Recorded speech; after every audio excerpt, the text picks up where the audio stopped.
Welcome to your complete 21-day step-by-step practice routine that's perfect for beginners. We're talking ground zero. Like if you never touched a piano before, don't worry, I will guide you step by step. I do have 21 exercises for you. You will learn to find the notes on the piano, playing scales, chords, improvising, reading sheet music, and yes, even perform full songs. Think of this as your 3-week piano bootcamp, and you might surprise yourself with how far you can go in just 3 short weeks. So grab that seat because your musical journey starts now.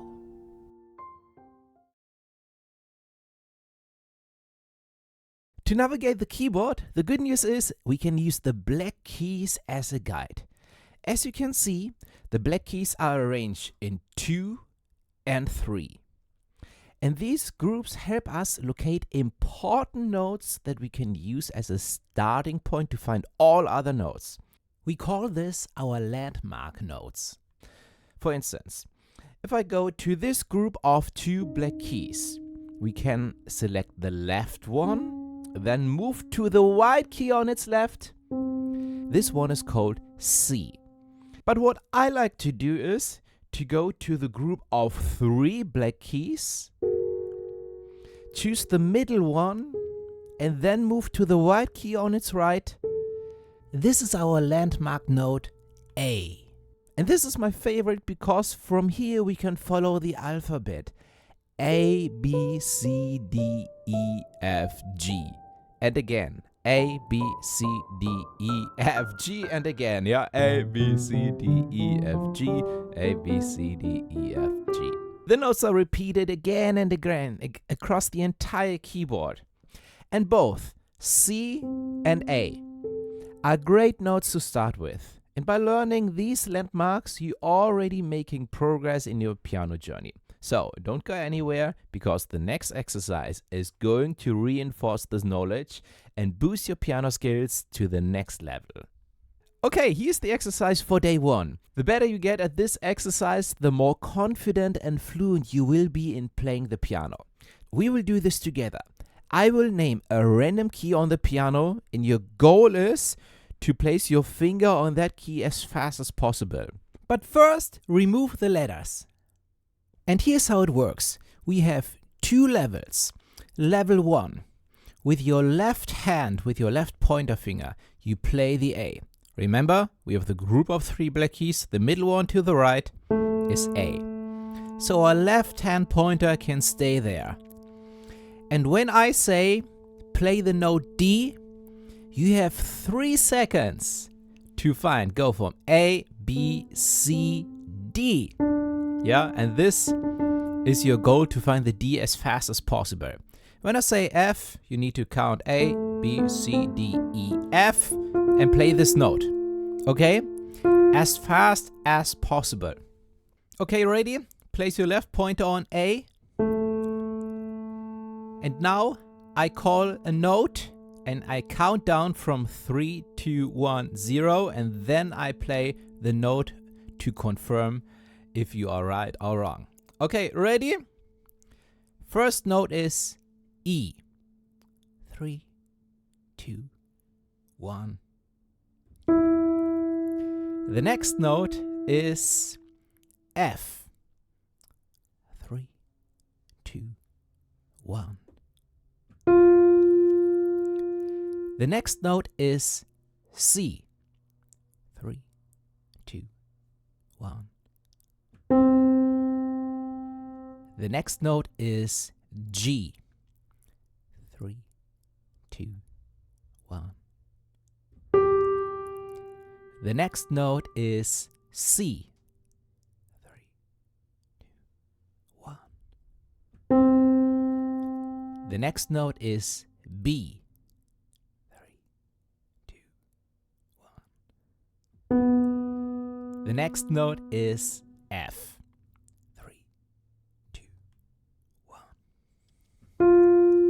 Congratulations! That was awesome! That was level 1. You can do this at any time by yourself. Level 2 is much harder. This time we play our notes with both hands. Right hand thumb and left hand pinky. When I say C, we position our hand like this and play C and C.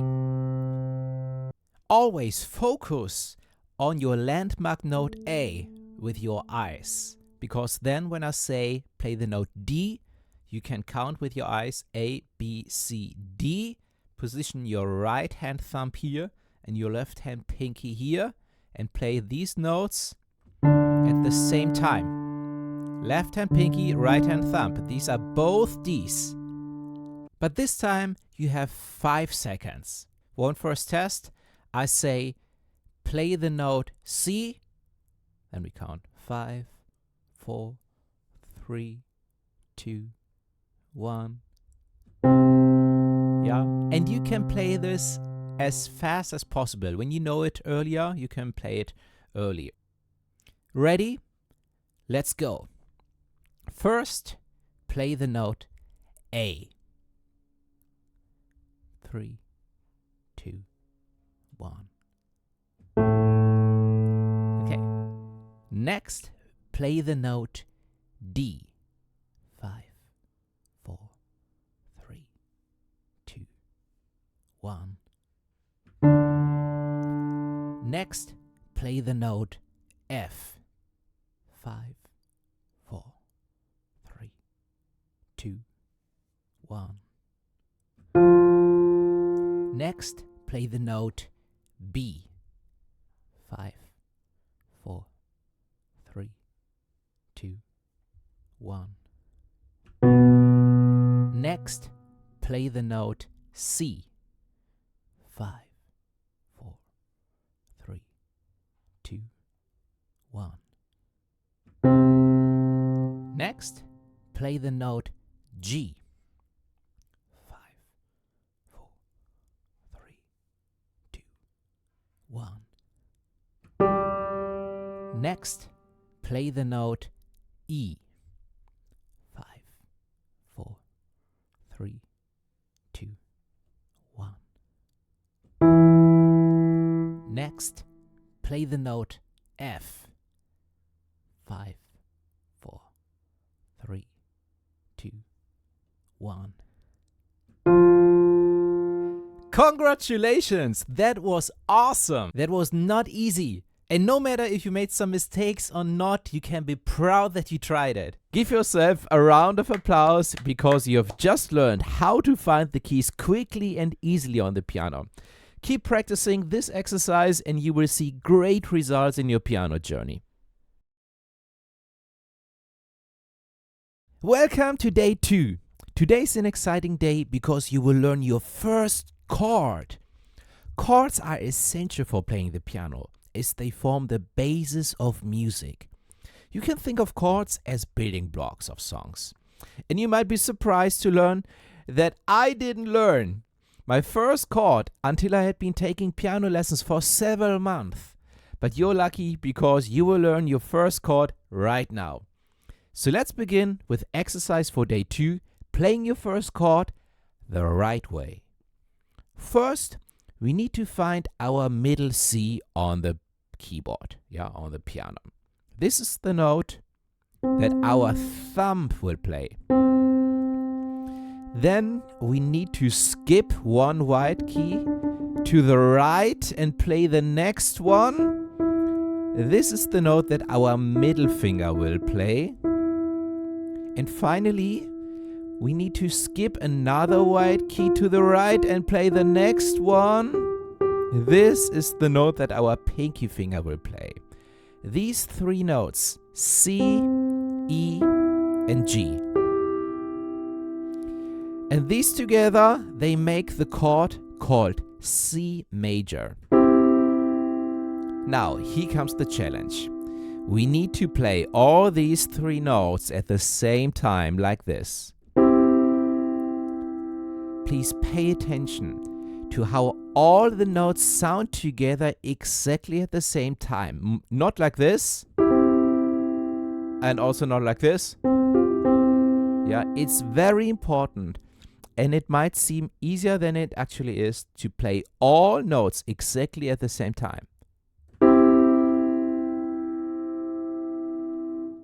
But if you practice this for at least 20 times or better 50 or even 100 times, it only takes a few minutes, and this is the exercise for day 2.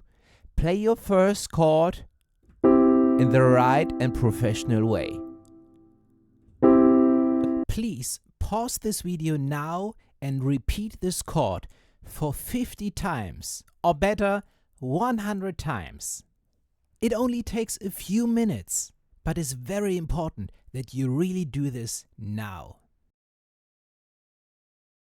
Okay, welcome back and congratulations to your second exercise. Remember, this is a 21-day piano course. The next exercise is for tomorrow. And the reason is, while you're sleeping, your brain will process everything what you learned today. And tomorrow, when you get up in the morning, you're a little smarter than today. This is the piano practice superpower. Learn, practice, sleep, repeat. Learn, practice, sleep, repeat. Over 21 days. Please make sure to save the link to this video or save it into your watch later on YouTube. And then I'm looking forward to see you tomorrow.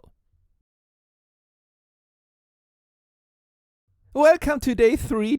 Today is an exciting day because you will start to learn your first song. As I mentioned before, chords are essential for playing the piano and they form the basis of music. So the same is true for our first song here. And that's why we will learn the first 4 chords of our first easy song. The first chord is our C major chord. You already learned it yesterday. It has the notes C, E, and G. We play the notes with thumb, middle finger, and pinky finger, all at the same time. The second chord is E minor. To play this chord, we move our thumb 1 white key to the left. That's the B. Now we have the notes B, E, G. Relax the hand real quick and play all notes at the same time. The third chord is A minor. To play this chord, we move our thumb 1 white key down and the pinky finger goes up respectively. Whoop. In the middle, we stay on E, but we can change the finger from the middle finger to pointer finger. Again, try to relax the hand, reposition it. A, E, A with thumb, pointer, and pinky finger. Okay, the transition between these chords seems to be hard, right? But it's only hard right now. Give it 5 to 10 minutes. Practice the first 2 chords first. Then go to chord number 3. Take your time for chord number 3. Then go to chord number 4. Take your time for chord number 4. And after 10 minutes, you can play all 4 chords together. We then do have the full exercise for today. The 4th chord and last chord is F major. To play this chord, we only change the middle note. So we go from E, 1 white key up, to the right and play F, and we play this with the middle finger.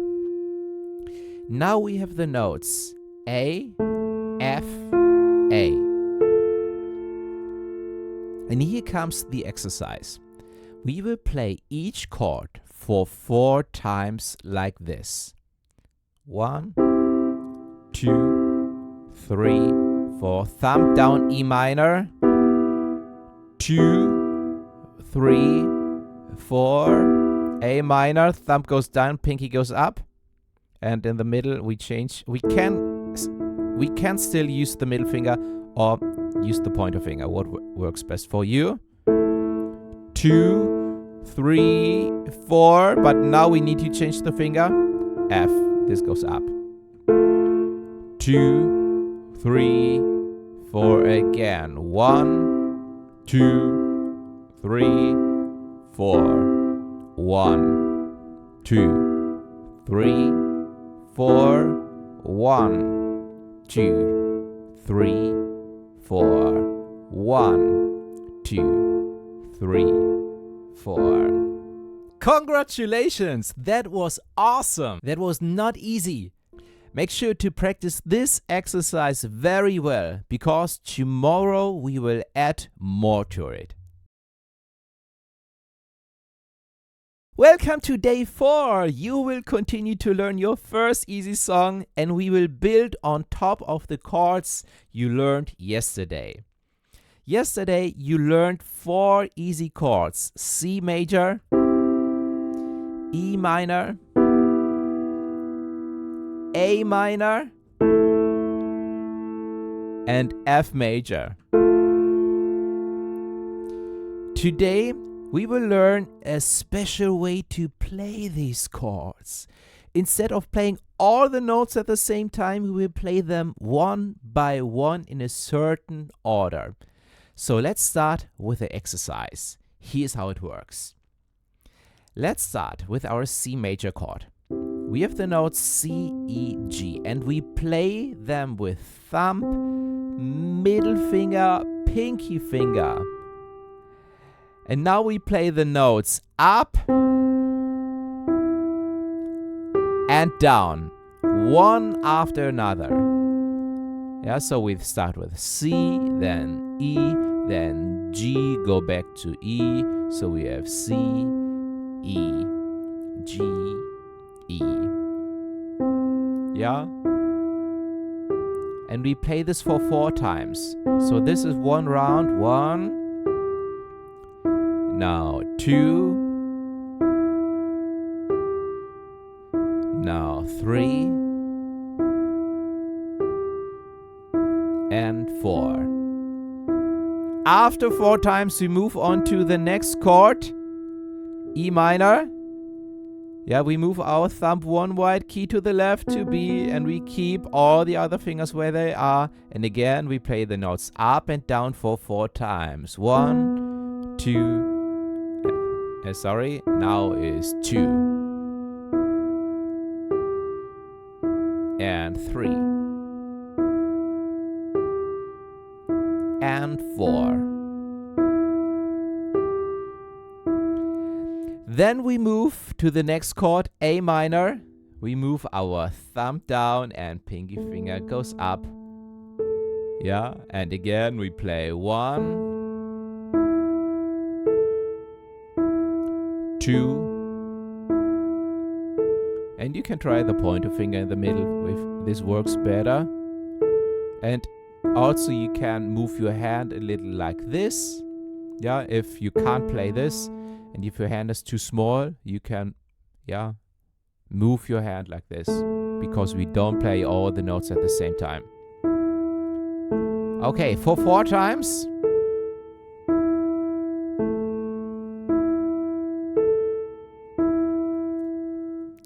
And then the last chord, we go from E up to F and again play 1, 2, 3, and 4. Our F major chord. So let me play all together for you, and that's the exercise for today. First I play them slow and then I play them fast. 1, 2, 3, 4. Next chord, and 1.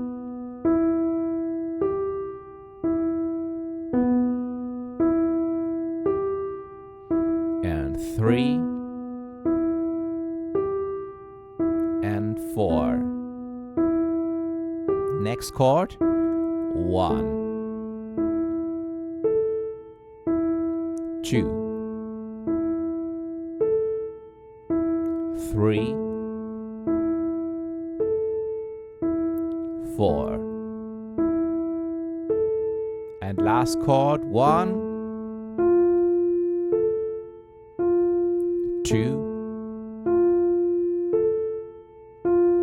3, and 4. So when I play this fast, it sounds like this.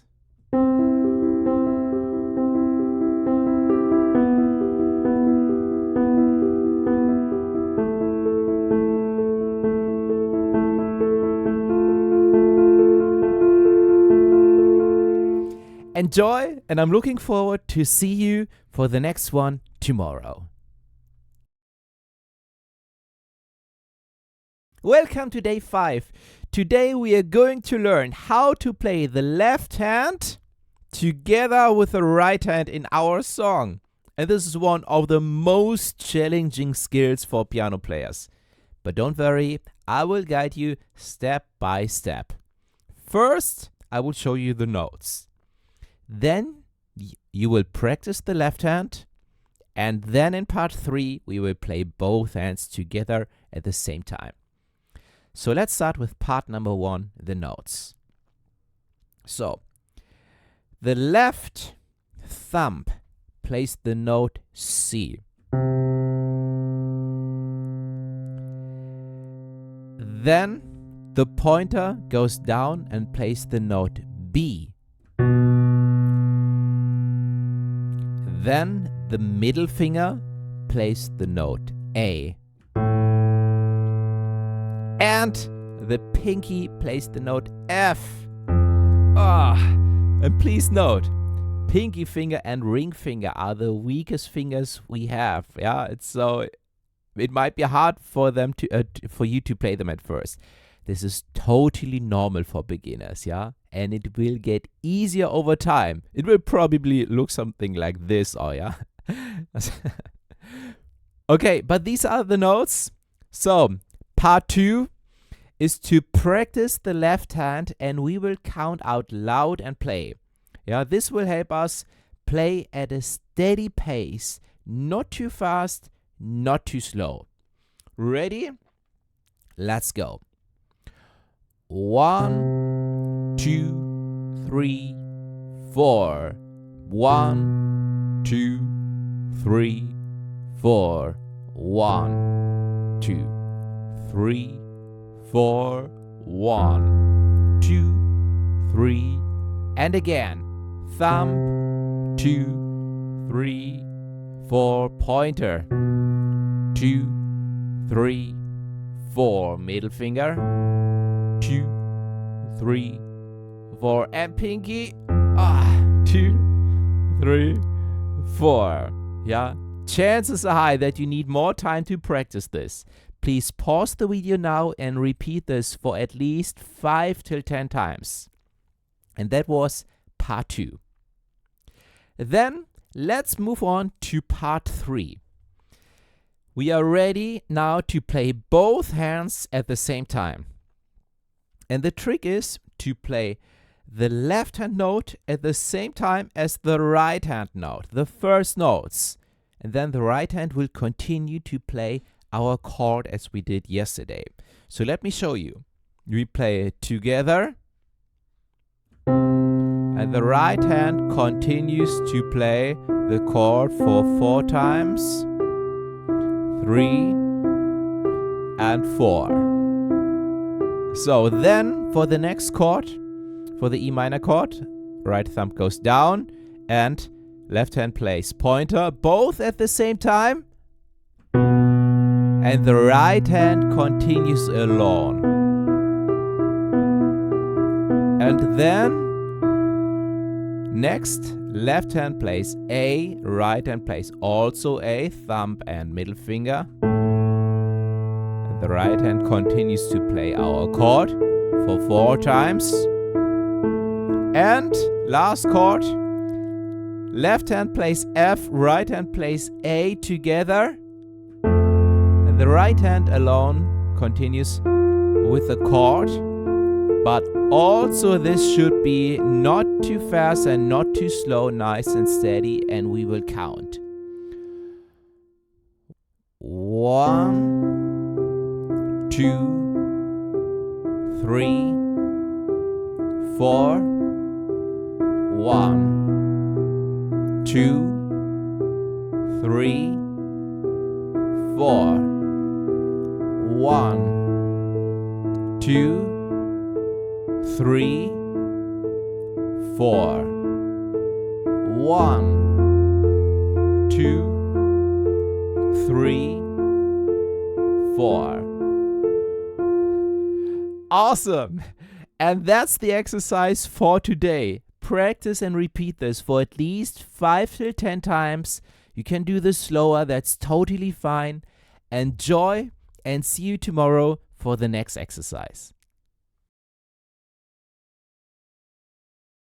Welcome to day 6. You might be curious about what we will add to our song today. Well, the amazing news is you already know all the notes and you can play all the notes you need to play our song. But you might wonder, why doesn't it sound so nice yet?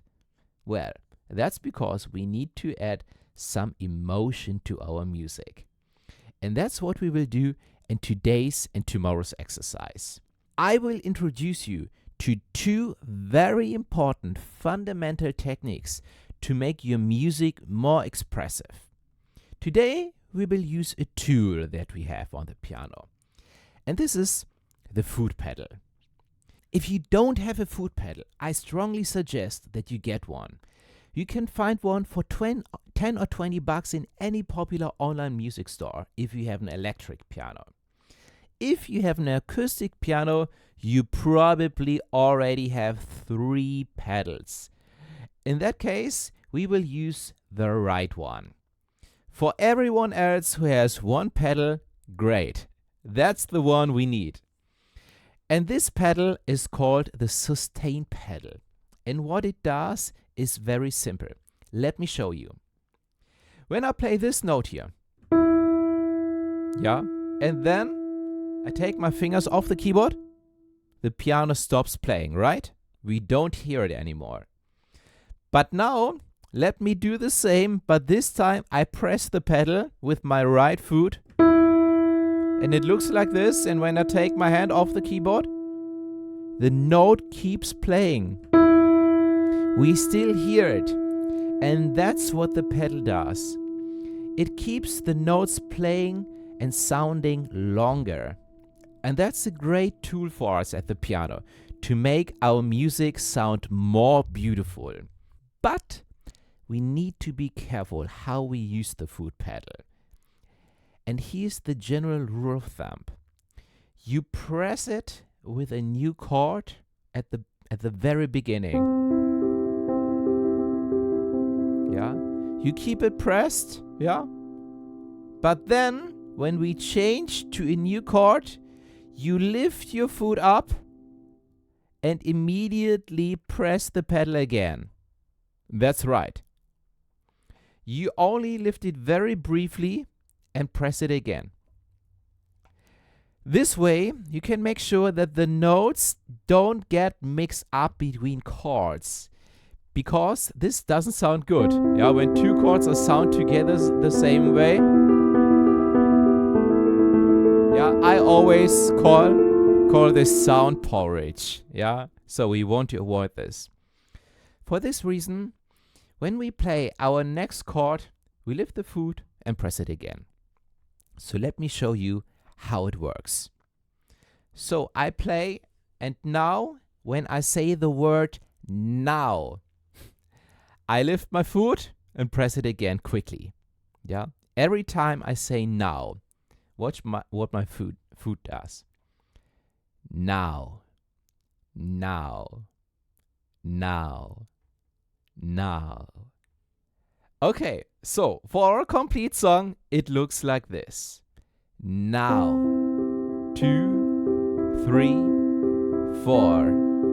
Now, 2, 3, 4. Now, 2, 3, 4. Now, 2, 3, 4. Yeah, and it might seem easier than it is. And it's always very important to practice without pedal first and then add the pedal later. This is what we will do in today's exercise. You can try first the right hand alone or both hands together. Both works, yeah, but try exactly what I just showed you. And then it looks like this. Now.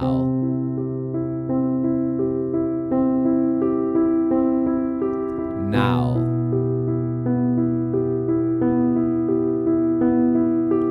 Now.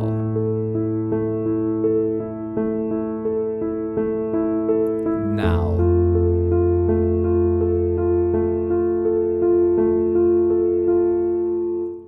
Practice this again for 5 to 10 times. Enjoy, because you will probably notice our song now sounds much more professional. Enjoy and see you tomorrow. Welcome to day 7. This is a milestone day because we are wrapping up our first song together. You've got the notes, the chords, and the sustain pedal down, and now it's time to add the final layer of emotion with dynamics. So what are dynamics? Simply put, dynamics are the variation between loudness and softness in our playing. For example, I can say I play the same song twice, first without dynamics, once, yeah, and then with dynamics, yeah. Without, it sounds like.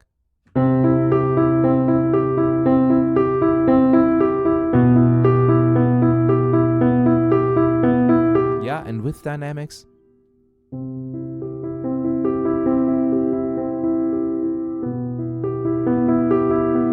Yeah, the difference is like night and day, right?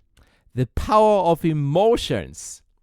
The trick with dynamic is to create an emotional arc with each chord. Yeah, so we go up and down. Start off softly and gradually increase the volume and then back down.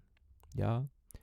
And this adds a nuance and depth and emotions, turning a simple chord into a rich emotional experience. So, here's how to do it. Start softly, and I know it's hard, yeah? And this is the first exercise, to play the chord as soft as possible. So when we have something called crescendo in music, and that means gradually increase the volume as you continue to play. So louder, louder, louder, louder, and finally bring it back down the volume a little, even more,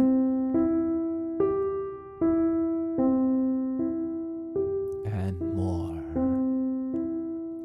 and softer, and softer, and softer. So, also, this is much harder to do than it looks, and perfect in dynamics will take a while. Your fingers need to develop the strength and control, yeah, to really, yeah, have the control over the keys. But don't worry, you will get there, yeah. For today, our goal is to take the first step on this, yeah. Try to develop this emotional arc, up and down, yeah. So you can do this with only one chord. That's totally fine, yeah. But maybe you will do this for the entire song, louder and softer. So we start soft for each chord, louder and softer. We start soft for each chord. We become louder and soft. And the last chord. Yeah? So, if you do for only one chord, that's totally fine. But who knows, maybe you will already make the entire song. Let me know in the comments below. Enjoy this exercise, and I'm looking forward to see you tomorrow for the next exercise and for the next chapter of our piano journey. Congratulations! This is the end of chapter 1. In this part, we learned some basic skills for playing the piano. But before we dive into the next chapter, I want to let you know about 3 other videos I have on my YouTube channel. I have 3 amazing piano tutorials for 3 of the most popular piano songs of all time. Number 1, River Flows in You by Yiruma. Number 2, Comptine au traité by Jan Thiessen. This is the soundtrack from the movie Amélie. And number 3, Für Elise by Beethoven. These songs are absolutely beautiful, but they are not easy for beginners. But I have broken them down into small parts that everyone can master. These tutorials are very popular on YouTube because I show you how to play the songs step by step with clear and easy explanations. I recommend that you try them after you finish this video here. Yeah, and I link this below this video. Okay, but now let's go on with chapter 2. Welcome to chapter 2 of this 21 piano course. In this second part, we will dive deeper into the topics chords and music theory. Now, let me show you one example of one important fundamental of chords and music theory and how music works. And here's the important thing. Music is all about tension and relaxation. Listen to this. Tension and relaxation. We have a nice melody.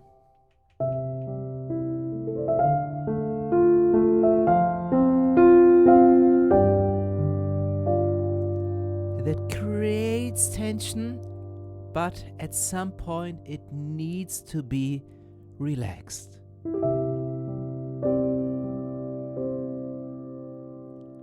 Keep this in the back of your head for the next chapter. We will come back to this again and again. But now, let's start with day 8. Welcome to day 8 of your musical journey. Today we are diving into the world of half tone and whole tone steps. These are key concepts in music theory, and understanding them will unlock new levels of musical knowledge for you. So, let's start with half tone steps. Yeah. Ever wonder what the smallest step in music theory is? A half tone step. To explore this, place your finger on any key of the piano, no matter if black or white. Yeah. So, go a little deeper into the piano like this. And now move your finger to the very next key, either to the right or to the left. This movement, whether it's from a white key or from a black key or between 2 white keys, is a half tone step. Remember, the next key might be black or white, depending on where you are. For example, this is white and this is white, but these all are half tone steps. So here's a quick example. I start with the note A, move to the next key on the right, which is a black key, and you've played a half tone step. And also half tone steps, you can also call them semitone steps. Yeah, it's the same. Half tone steps, semitone steps is the same. So continue this pattern, and now you'll notice that half tone steps are everywhere on the keyboard. Yeah. So Now let's shift to whole tone steps. And a whole tone step is simply two half tone steps combined. Start on any note, yeah, a little deeper in the piano, and move 2 keys to the right, 1, 2, or to the left, 1, 2, and that's a whole tone step. It doesn't matter if you're moving from white to black keys or between white keys. The principle remains the same. Yeah? Okay, ready for some hands-on practice? I'll give you one note and the direction up or down, and then I'll tell you whether to move a whole tone step or half tone step. You try to find the right key, and I'll provide you the solution. Don't worry about making mistakes. They are part of the learning process. If you get it right, great job. So, exercise 8, day 8. Let's begin. Here's your first note. Now move a half tone step up. Okay, got it? Here's the solution. Okay, next note. That's the new note. This time, let's go a whole tone step down. Ready? Here's my solution. Ha, that was a harder one. Okay. The next one, try to find this. Now go a whole tone step up. Here's my solution. This one. Okay, 3 more. Now let's go a semitone or half tone step down. Here's the solution. Great.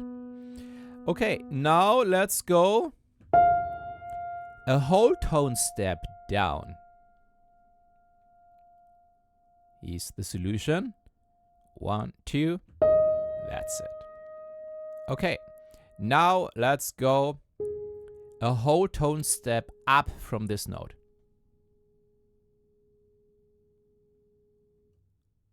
And this is the solution. Fantastic! Great job! So, feel free to revisit this exercise to solidify your understanding, or try this again by yourself. Remember, it's okay to make mistakes. It's all about the learning process. Be proud of your progress and that you're still here, and look forward to the next lesson. So, enjoy, and I can't wait to see you on day 9. Welcome to day 9. Glad to see you again. Today is all about scales, which are important in music. Remember, when we talked about chords, scales are like the building blocks for chords. Our first scale is the C major scale. It's a very well-known melody. It sounds beautiful, and listen to this. This is the melody of a C major scale.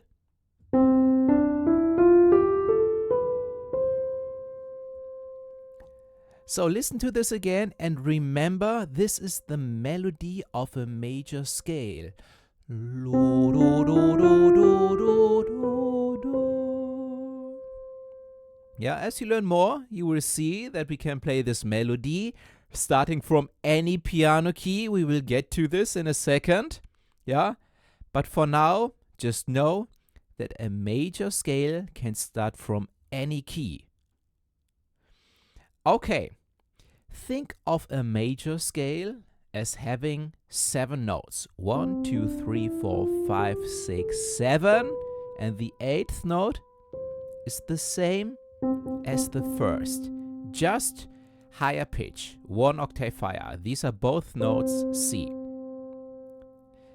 So, between some of these notes, there are smaller steps, semitone steps, yeah, or half-tone steps, and between others, there are whole tone steps. Yeah, let's try this with our C major scale.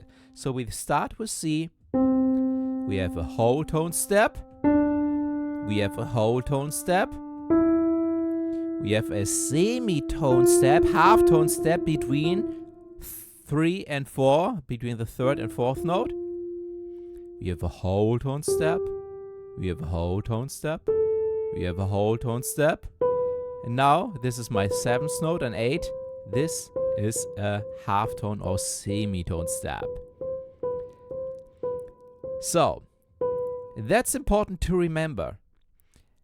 Between the 3rd and 4th and the 7th and 8th note is a half tone step, and all other ones are whole tone steps. Yeah. So 1 whole tone step, 2 whole tone step. Now 4 semitone step, 5 whole tone step, 6 whole tone step, 7 whole tone step. Now between 7 and 8 semitone step.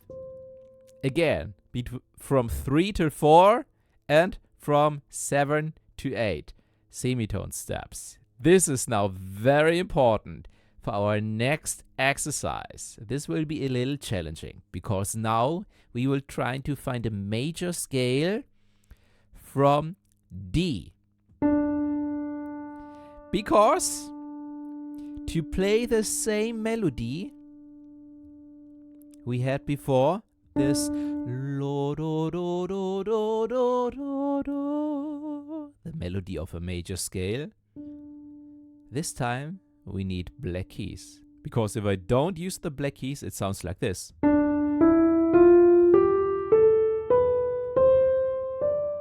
Right? It's not our major scale melody. Our major scale melody sounds like this.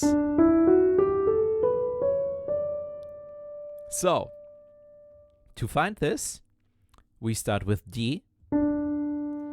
We go 1 whole tone step up. That's the 2nd note. We go a whole tone step up to the 3rd note, and a whole tone step is this black key. This is number 3. Between 3 and 4 we have a semitone or half tone step. This is this here. 4, 5 whole tone step, 6 whole tone step, 7 whole tone step, it's this black key. And between 7 and 8, semitone step. That means we have these 2 black keys instead of these 2 white keys.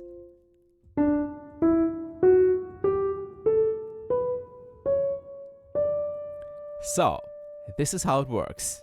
And now it's really practice time.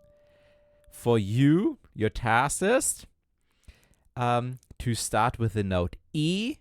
Oh no, wait. Let's start with G first. To start with the note G and find the G major scale. Yeah, and you need to pay attention that between 3 and 4 is a semitone step, and between 7 and 8. Okay? Try this now, pause the video, and when you tried it, I give you the solution. Okay, great! Awesome! Here's now my solution for the G major scale. So, we have the notes G, A, B, C, D, E, all white notes, but now whole tone step, F sharp, and G. So, you don't have to understand the name of the notes right now, that this is F sharp. It's not important. Yeah, pay attention to whole tone and half tone steps or semitone steps. I say half tone steps from now on. Okay, great. Let's try this for 2 more scales. Now let's start from E. Pause the video and then I give you the solution for the scale. Okay, great that you're back. Here's now my solution. So we have E, then we have a black key, F sharp, another one, G sharp, A, B, black key, C sharp, black key, D sharp, and E. This is the melody for our E major scale. Yeah. So when we want to play our melody from E to E, we need these black keys. Okay, last one. Let's try this from F. From F to F. Pause the video now, try this, and then I give you the solution. Okay, great. So, here's the solution. F, G, A. Now this is the 3, and now the 4th note, semitone step. Whole tone step. Whole tone step. Whole tone step. And between 7 and 8, semitone step.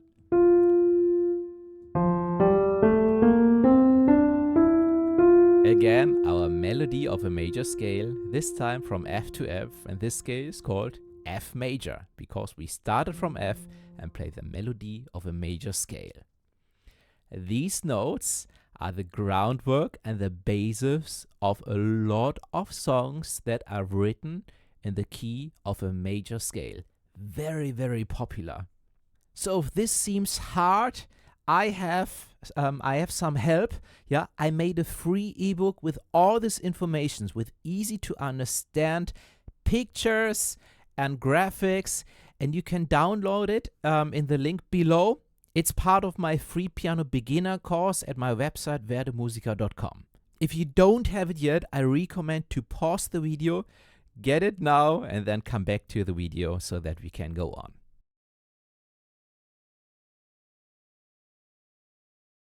Okay, welcome back. So if you already found at least one scale, that's great, yeah? You're doing well just by trying, and I'm proud of you. Keep practicing different scales, and I'll see you tomorrow in the next lesson. Welcome to day 10. I'm so happy to see you again. Today we are going to explore something really interesting in music. The difference between major and minor scales. Remember how you learned to find a major scale yesterday on the piano?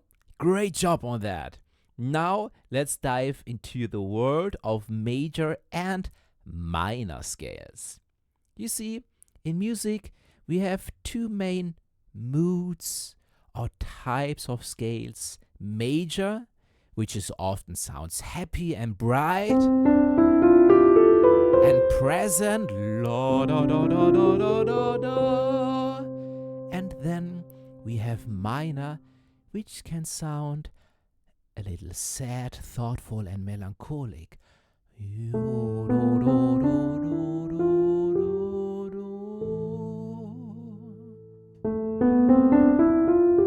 It's a different atmosphere, right? So, again, listen to the major scale. How does this make you feel? Yeah, to me it feels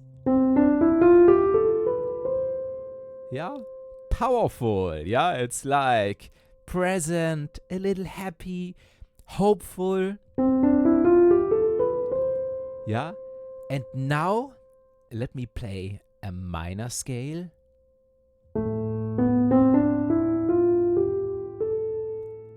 Yeah, compare this. How does this make you feel? Yeah, to me it feels a bit melancholic, sad, and thoughtful. This difference is what makes music so powerful. When a musician writes music, writes a song, they choose between these two scales to set the mood of a song. And it's fascinating how this choice shapes the entire feeling of a song. Pay attention next time you listen to music to a song. Can you tell if this song is written in major or minor? Yeah. Okay. Even though they sound different, major and minor scales have a lot in common. So, for example, the C major scale and the A minor scale use exactly the same piano keys. They just start and end on different notes. And the shift of perspective changes the whole mood of music. And here's a cool fact. Every major scale has a matching minor scale.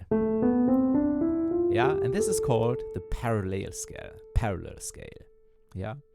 They share the same notes but start at different ones. So let's try something. To find a minor scale from a major scale, start on the major scale root note. So when I play the C major scale, the root note is the first one, the C. And move 3 halftone steps down. 1, 2, 3. Yeah. So, and this is A, and this is why C major and A minor have the same notes. These belong together. So, these are the notes of my C major scale. Now I go 1, 2, 3 halftone steps down, and from here I play the same notes, which in this case are only white ones. And I do get the A minor scale. Okay, and here's the exercise for today. Day 10, exercise 10. I show you a major scale, and you try to find its parallel minor scale. So let's start with G major. Yeah, I play from G to G. I have this note here and not this. Yeah, and from the root note, now move 3 semitone steps down. Pause the video. Yeah, take the time you need, and I give you the answer in a second. Okay, here's my answer. From G, 3 semitone steps down. 1, 2, 3. That's E minor. Yeah. And if you found this, that's great. That's all you need. Yeah. But let me show you the E minor scale. I play from E to E. And again, we have this note, but not this, but on white keys.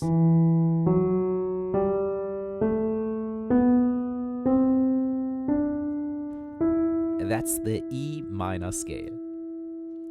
Okay, let's try another one. Let's try from D major. Yeah. Which scale is the parallel minor scale from D? From D major. Pause the video, take your time. Here's my solution.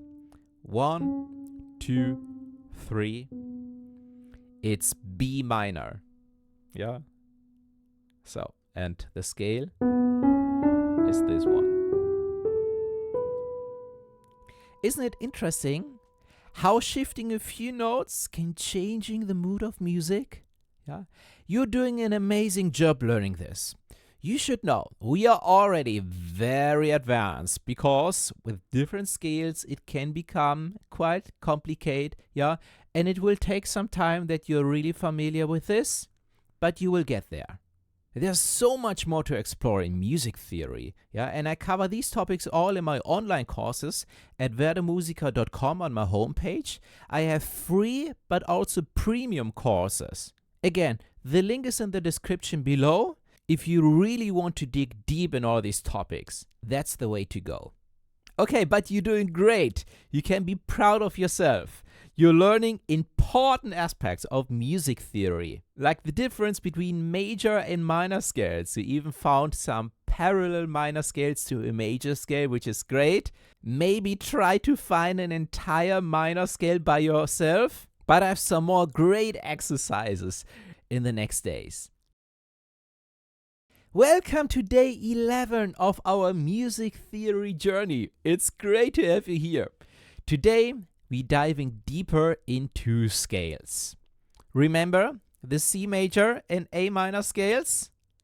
We will focus on the C major scale today. In the C major scale, each of the 7 notes, 5, 6, 7, form the base of a chord. And here's how it works. We pick a random note of these 7 notes. Yeah, I pick this one. This one now is called the root note. I can pick any other, yeah? I can pick this one, and then this is the root note. The root note is our starting note, yeah? So in my case, this is my root note. I play this note. I go to the next. I skip this one. I play this.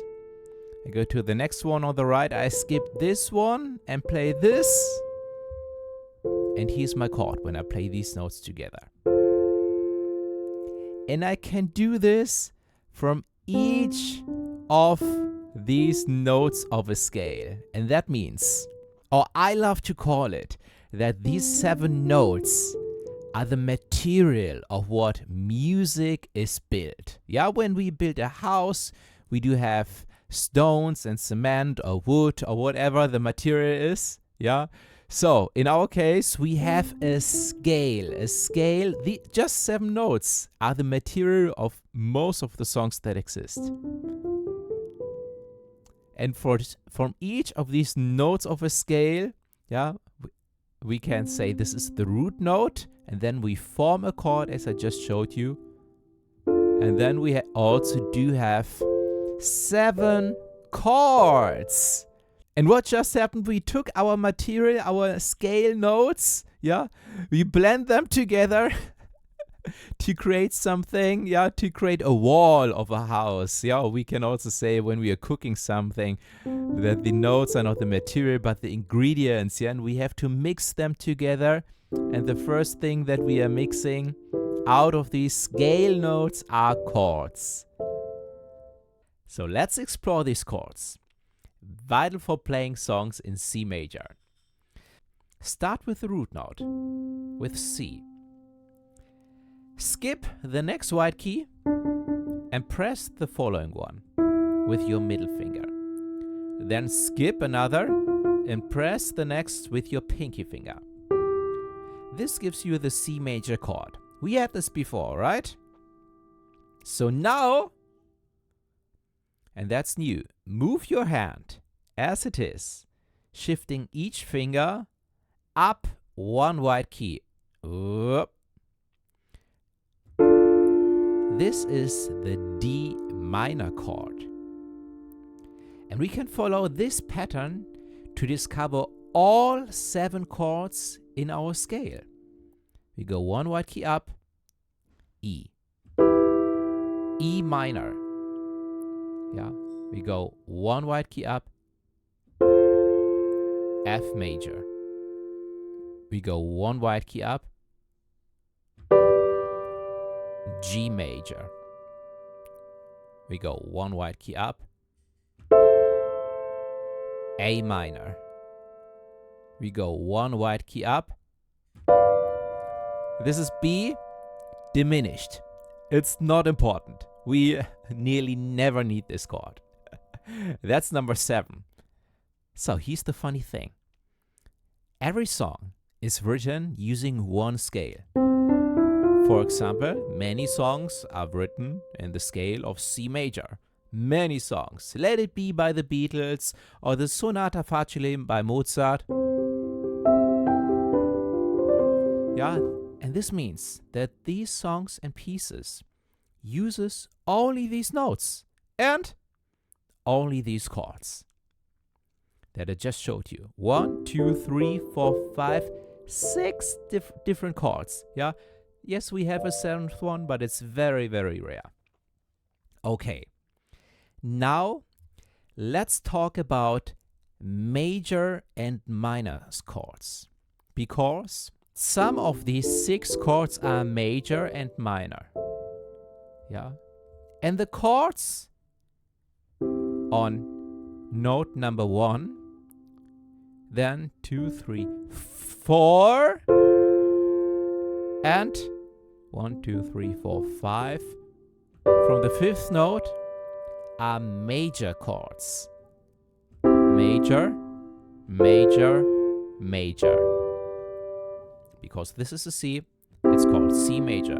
Because this is F, F major. Because this is G, G major.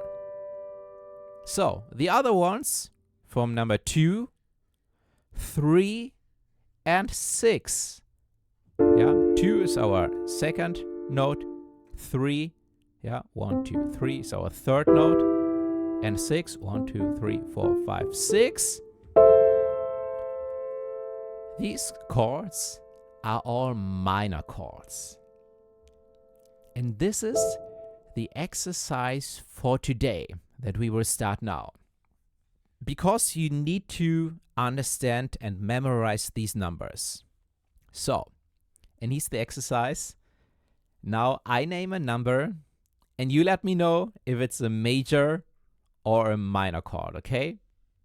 So, from our scale, yeah, we have 7 notes. 1, 2, 3, 4, 5, 6, 7. From each of these notes, we have a chord. And some are major and some are minor. So, here's the question. From 1, 2, 3, 4, from this note, this chord, is it a major or a minor chord? Here's my answer. It's a major chord. Okay, number 1. Is this a major or a minor chord? It's a major chord. Okay, number 2. Is this a major or a minor chord? And it's a minor chord. Number 6. Is it a major or a minor chord? It's a minor chord. Number 5. Is it a major or minor chord? It's a major chord. Number 3. Is it a major or a minor chord? It's a minor chord. Great job! Today you've learned the essential chords of a scale, yeah, which you can use to play countless songs, yeah. Stay tuned. We will explore how to apply these chords to different songs throughout this video. So I'm looking forward to see you tomorrow. Welcome to day 12 of your musical journey. So, today's topic is crucial. Remember when we talked about tension and relaxation?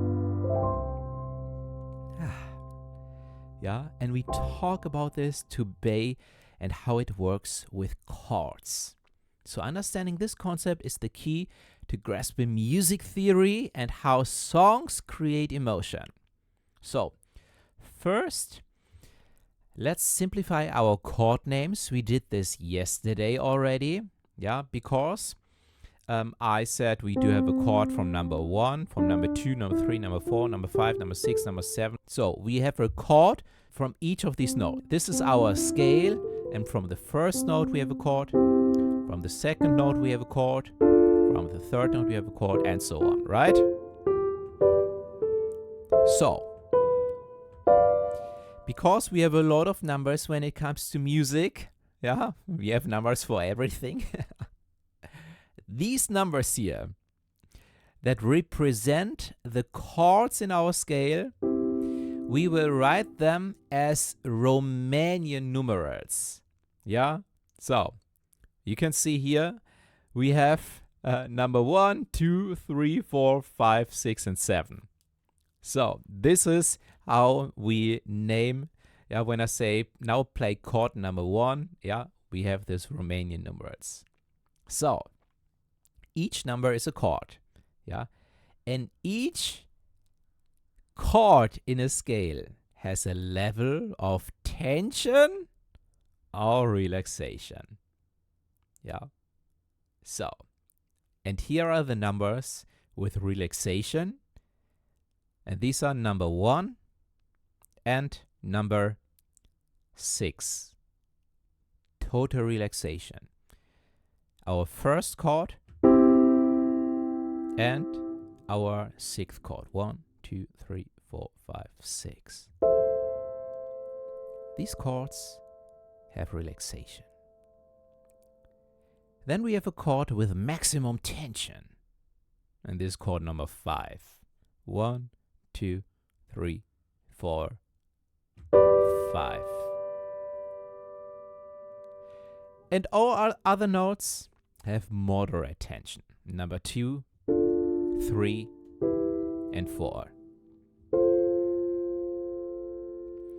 So, let's hear this. First, play a C major chord. So it feels relaxed, right? So now try number 5, the G major chord here. Do you feel a little tension? It's 6th resolution, which we can find in a chord. Again, 1. Play this again and pay attention to how it makes you feel.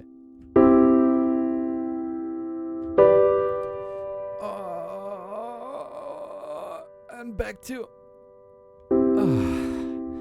relaxed. Number 1. So, now it's your turn. Try this out for 3 minutes, and that's the exercise for today. That you experiment and get a feeling for this slowly. It's important that you start and end with chord number 1, with C major.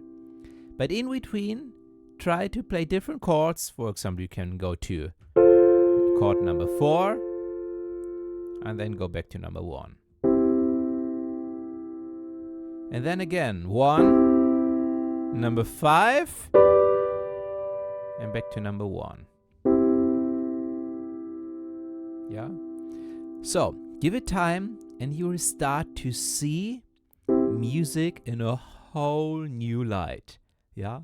Enjoy exploring. Welcome to day 13 of our music adventure.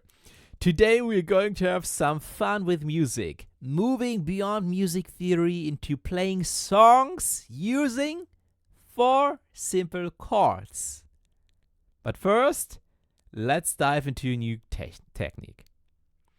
Chord inversions. Chord inversions are super useful and they can really change how music sounds. You already know how to play major and minor chords. But until now, we only used the root position of these chords. Remember that our hands stayed like this? So, introducing inversions. They're just about rearranging the notes of a chord. For example, with a C major chord in our root position. If you move the lowest note, this C, 1 octave higher here. Yeah, so we have 2 black keys, we have 2 black keys. This is C and this is C again. And we are moving this C up. And now, this is called this first inversion. Let me reposition my hand. It's still a C major chord, just played differently. Now I bring this E up. So I don't play it with here anymore. I reposition my hand, and again, it's still a C major chord, but this one is called second inversion. So, when I bring the G up, this is the root position again. We always have root position, first inversion, second inversion. When we have 3 notes, yeah? We have 3 notes, root, first inversion, second inversion. The root position, first inversion, second inversion. Okay, now it's your turn. Exercise number 13. Let's start with a G major chord in a root position. So, pause the video, give it a try, and try to find the first and second inversion, and I'll show you the solution in a second. Okay, welcome back. Here's now my solution for the G major chord. When I bring the G up, it's this one.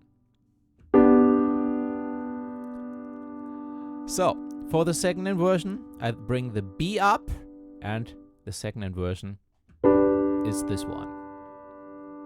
Okay, let's try the next chord. Now let's try the A minor chord. And you know what? You don't need to pause the video. We will do this together. First, try the first inversion.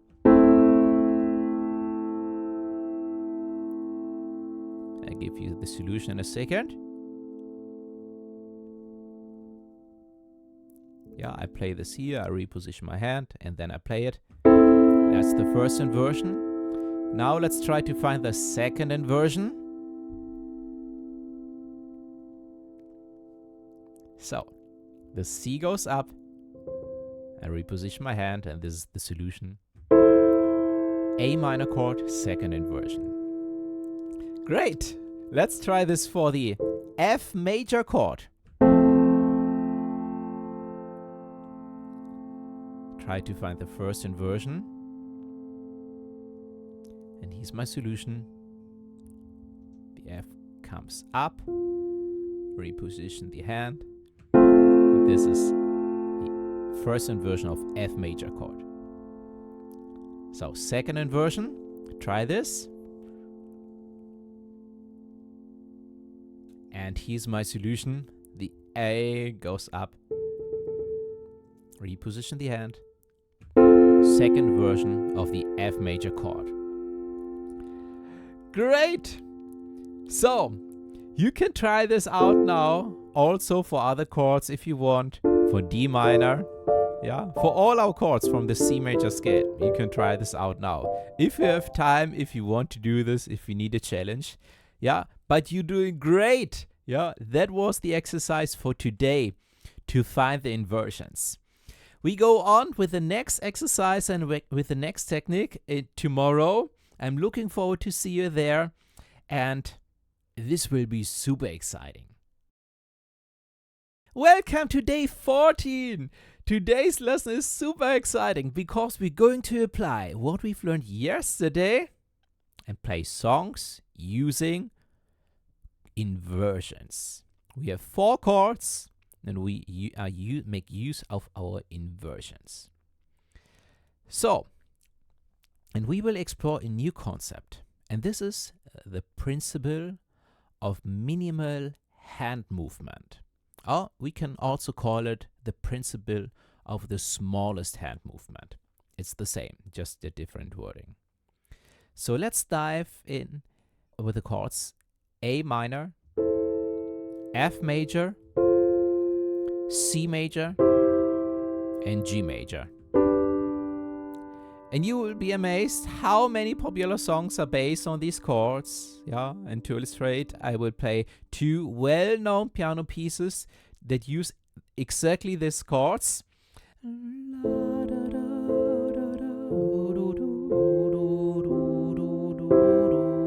Yeah, this one is called River Flows in You. Or another very popular piano song is Faded by Alan Walker.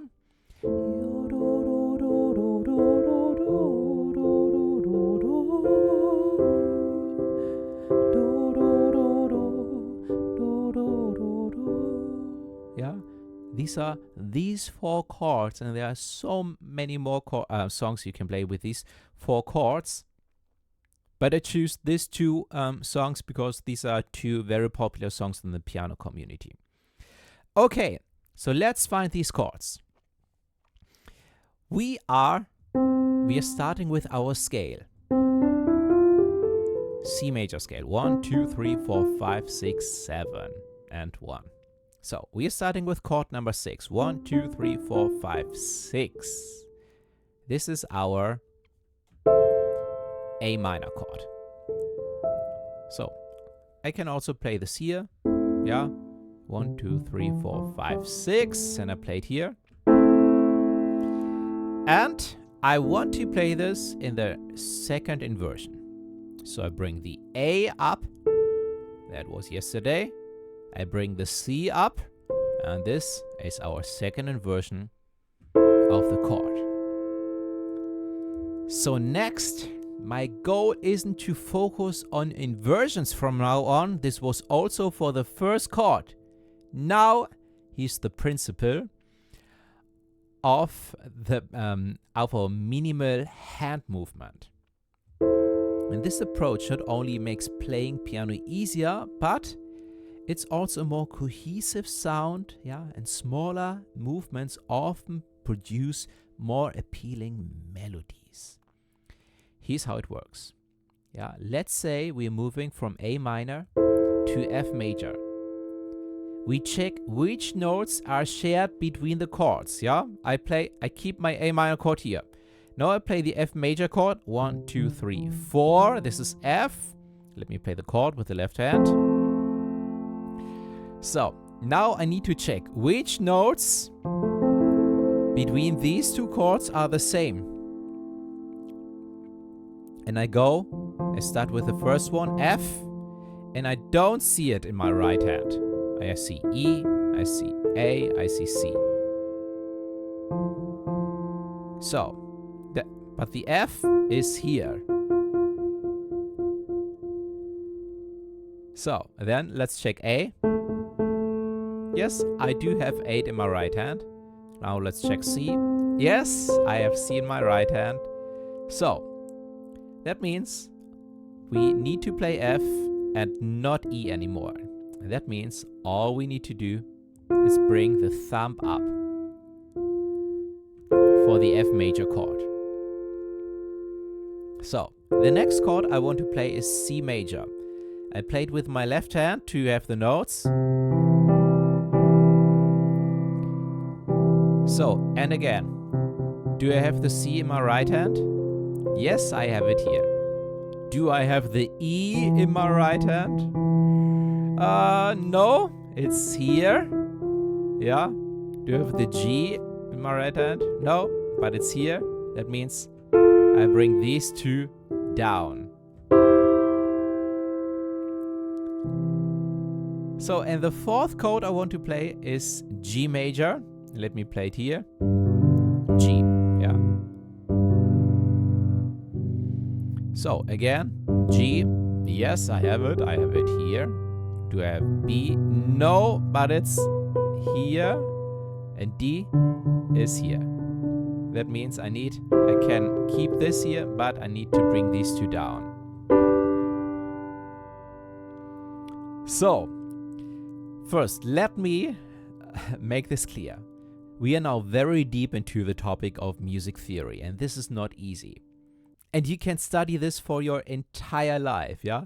But the best, easiest step-by-step guide is what I will cover in my courses on my website, yeah? I link this below, but of course, we will finish this as well. But you should know, if this is a lot for you, that's totally normal, yeah?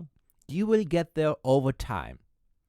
For now, it's important that you understand the big picture, the high level, yeah?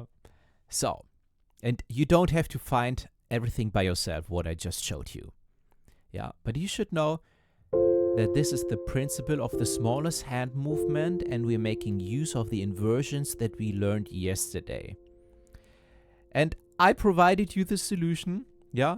But long story short, we have the A minor chord. And for the smallest hand movement, we bring the thumb up to F, and this is our F major chord, our second chord. And then we wanted to play the C major chord, and the smallest hand movement is that we bring these two notes down to E and G. This is the G major chord.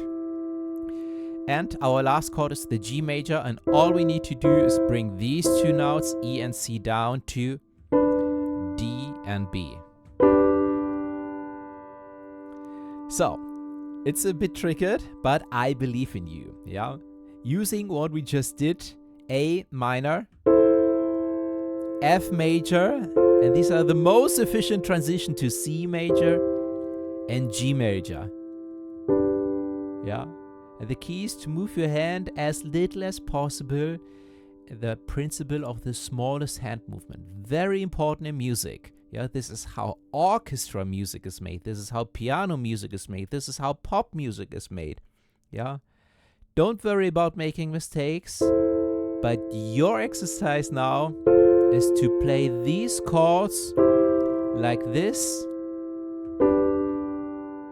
A minor,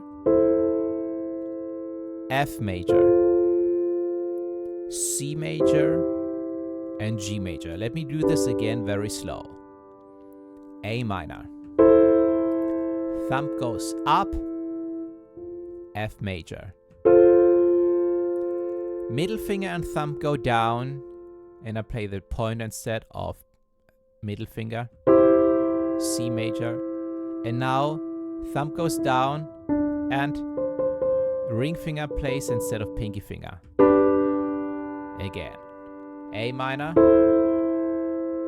F major, C major, and G major. So that's the exercise for today, that you play these chords using the principle of the smallest or of minimal hand movement. Very important principle. This is why music often sounds so cohesive and beautiful. And your goal is to play these chords using this principle and enjoy also the beautiful sound of these chords. Remember, a lot of popular songs are based on these chords. So enjoy and see you in the next part. Welcome to day 15. Today I want to show you how you can find any major and any minor chord. And this is how it works. You pick a random key. Let's say I pick this note here. This is E. So now I have two options. I want to create an E major or E minor chord. For a major chord, I select 4 semitone steps first. I go 4 semitone steps up, like 1, 2, 3, 4. I remember this note. And now 3. 1, 2, 3. That's it. These 3 notes are my E major chord. For minor chords, it's the opposite. I start with E. First 3. 1, 2, 3. And then 4 semitone steps. 1, 2, 3, 4. And this is my E minor chord. That's it. How it works from every chord. Yeah, I can go to B flat. Yeah, you don't have to know which note this is. Yeah, like 1, 2, 3, 4. 1, 2, 3. That's a B major chord. So let's start with the exercise for today. I give you a root note. The first note is always called the root note. We start with G. And now, please try to find the G major chord. I give you the solution in a second.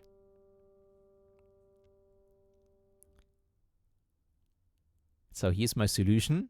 From G, I count 1, 2, 3, 4. And then I count 1, 2, 3. And this is our G major chord. Okay, let's try B minor. What's the B minor chord?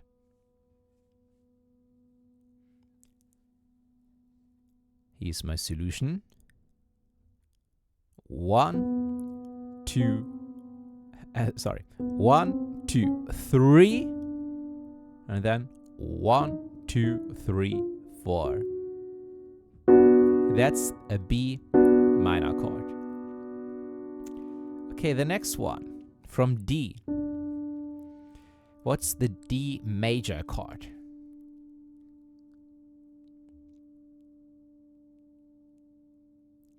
Here's my solution. 1, 2, 3, 4. 1, 2, 3. And that's the D major chord. Great! That was awesome! Yeah, this is a super important skill at the piano, to find all the chords.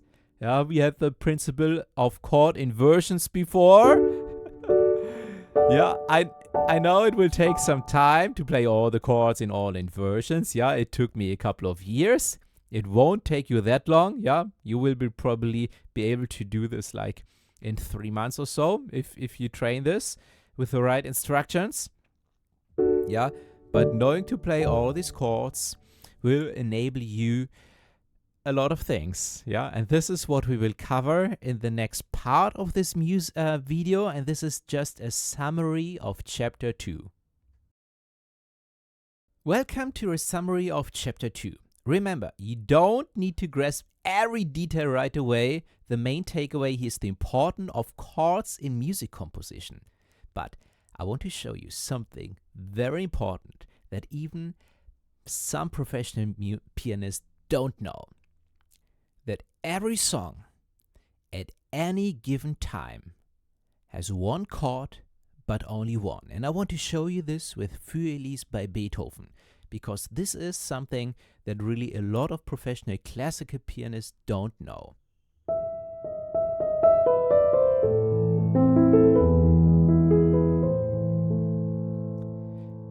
Because a lot of pianists see the sheet music and then play the notes. But here's the thing. These were chords. And at any given time there's a chord. At this time, we have the E major chord, yeah? You don't have to understand everything. You just understand we have a chord. This chord, E major. Yeah? For example, when I play a different chord, it's not this one, right? This one sounds good. So at any given time, we have a chord that dictates everything else. Yeah, and now the chord changes to A minor. And let me show you what I mean that it dictates everything else. First, when I know this, I can play the notes of our E major chord, E, G sharp, B, E, G sharp, B, E, G sharp, B. We have it all across the piano. Yeah, this is all the E major chord. Yeah, I can play it because of this. I can play the notes as often as I want.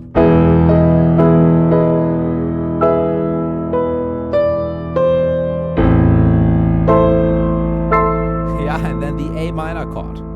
So it's a little over-exaggerated, but check this out. When I play the melody, the left hand plays. These are all notes of our A minor chord, A, E, A. And the right hand continues with the melody, Lo, Do, Do, C, E, A. This is our A minor chord. This is nothing else. Now I play B. This is part of the E major chord. And the left hand, these are all just chord notes. This is the E major chord. Yeah? So, why do I want to share this with you and what's so special and powerful about this? First, it's great when you want to improvise and create music, and that's huge. But it helps you tremendously to learn new songs faster, easier, and remember them longer until the rest of your life. When you understand how this works, how songs are always built on top of chords.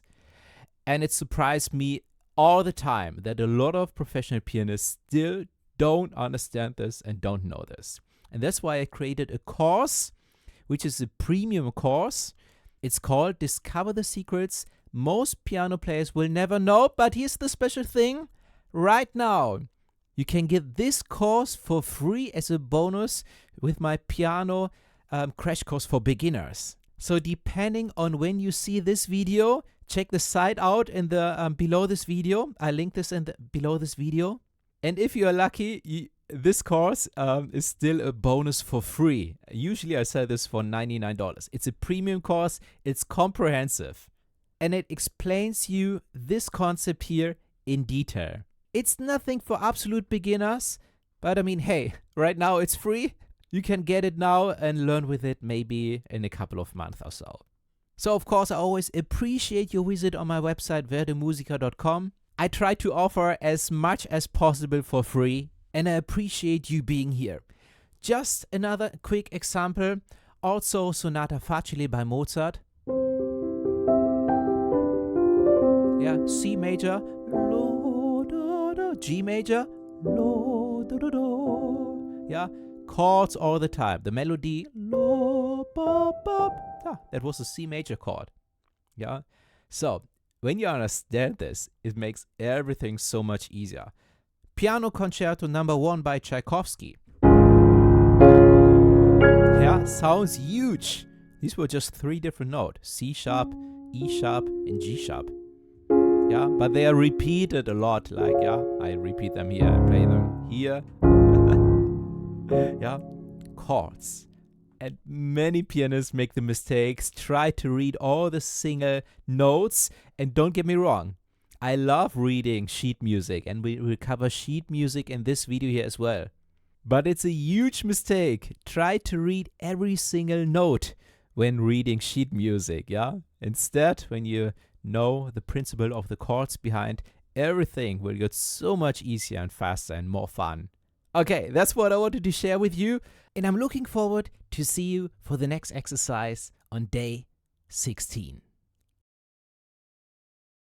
I mentioned before that I have 3 chapters, but I do have 3 chapters plus a small bonus chapter at the end of this video. And I mentioned this below because the next chapter will be about notes and sheet music. And not everyone is interested in notes in sheet music. So, if you're not interested in this, you can skip chapter 3 and go to the bonus chapter by the end of this video.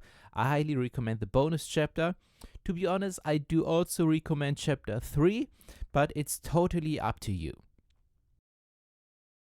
Okay, welcome to chapter 3, sheet music and notes. Today we are talking about the musical notation system, and of course we do have an exercise. So, first of all, you see here our music notation system, yeah? We have 1, 2, 3, 4, 5 lines, yeah? And then we have here also some other lines, yeah, that divide all these lines, yeah, and these are our bars, yeah, small segments. But I've one question for you, yeah, a very small exercise, yeah. Let me draw in some notes here, yeah, here, and let's draw this note here, and this, yeah. And now I have a question. This note here, this orange note, what do you think? Which note it is? Is it on the piano? What's the name of it? Okay, here's my answer. It was a trick question. Because we don't know yet. So why don't we know yet? Because we haven't had a look at the beginning of the line. Ta-da! And this is what we need, the clef. And it's important because the clef dictates and defines what notes these really are. Because I can change the clef. Yeah, we have different ones. We also do have this one, and you could see the notes here are changing suddenly in pitch. Yeah, and we have so many more clefs. Yeah, there's also a very funny one. Here with so many details, yeah. So and you can see the notes are changing. Yes, because in reality they are not changing, but the clef makes them look different. So, first thing we always need to do is check the clef at the beginning. And this one here is the treble clef. Yeah, this is the main clef we have at the piano. At the piano we do also have a second one. And we also do have a slightly different layout at the piano, because right now you can see this is one line. But let me change this to how it usually looks at the piano, and it's like this. So this is our piano notational system now, because we do have a clef here. That's the pitch clef. This is for the right hand usually, and this here is the bass clef, and this usually is for the left hand. There are exceptions, but in most cases it's like this. So great. Now we could name these notes, but before we do this, let's understand the clefs a little more. This one is also called the G clef. And this one is also called the F clef. And the reason why this is, and it's a little tricky to see here, because this G clef here in the middle where it starts, because when you draw it, you start from inside, you go outside down. So where it starts, this line, it's the second line from, from the bottom. Not the lowest one, but the second one. This is where the G is. Yeah, this is what this clef defines. So it's this one, this line here. And you can see the notes can be between the lines and on the line. Between, yeah, and on. On. This is between two lines, so the space between two lines, and this is on the line, right?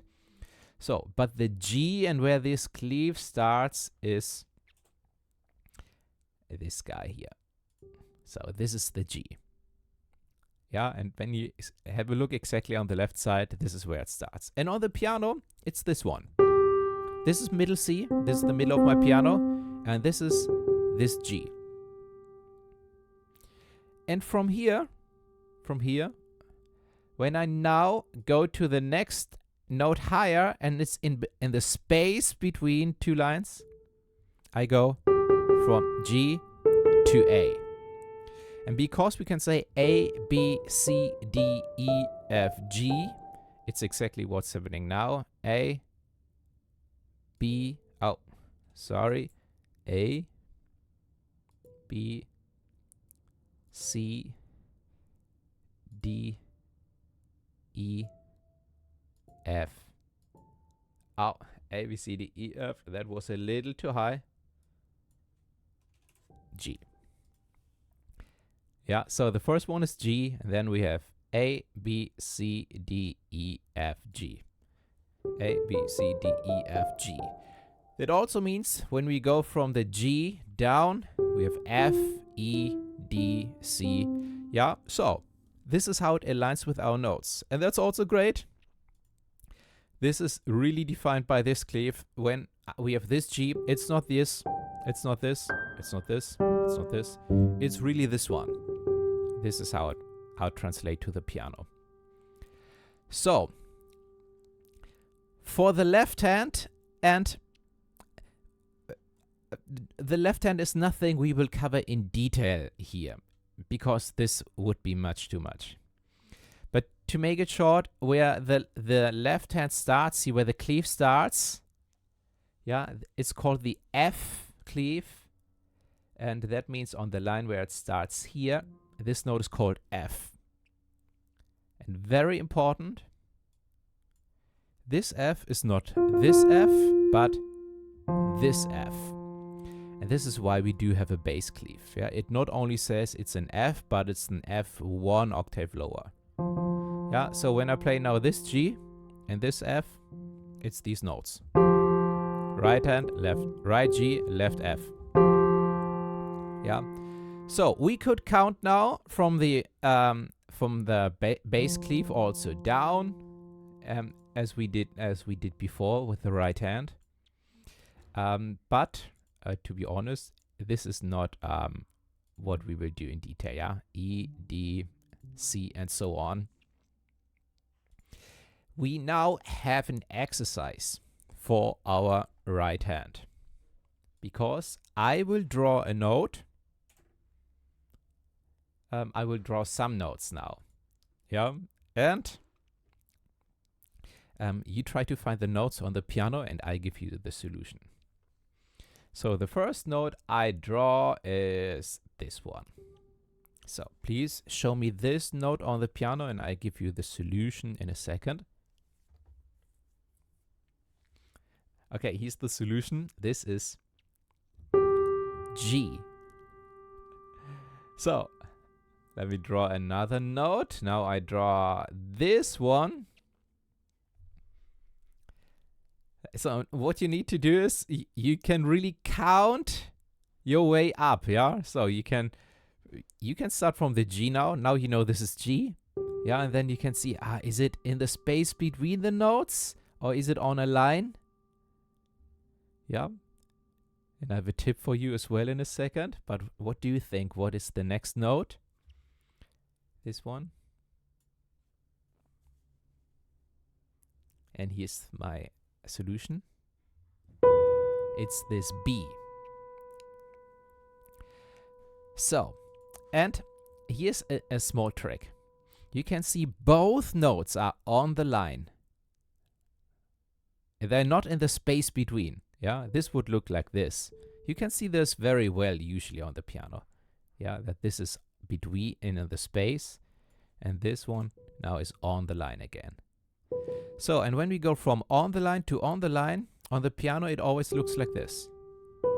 Yeah, and the next note on the line up is this, the next is this. Yeah, we always skip one white key and go to the next. And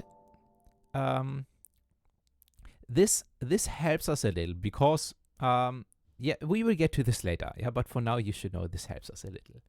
So, which note is this? What do you think? It's in the space, right? And from on the line to the space is A. This is an A. Okay, which note is this?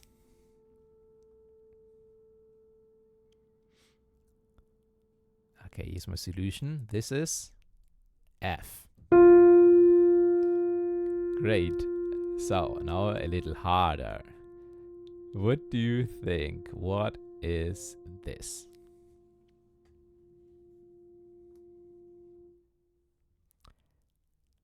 If you need more time, pause the video. Here's my solution. This is C. So, the next one. What do you think which note is this? If you need more time, pause the video. Here's my solution. This is E. So, now a little harder. What note is this?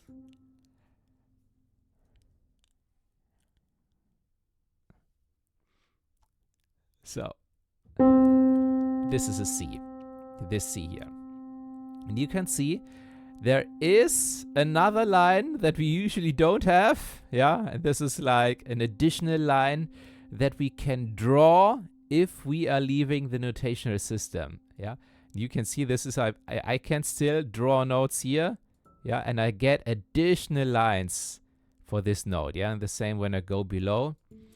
But it's nothing else than just more lines so that I can draw higher and lower notes. So usually we don't leave the notational system too much. Yeah, just a little like this. One help line, and this is a C. Okay, the last note. What is this? Which note?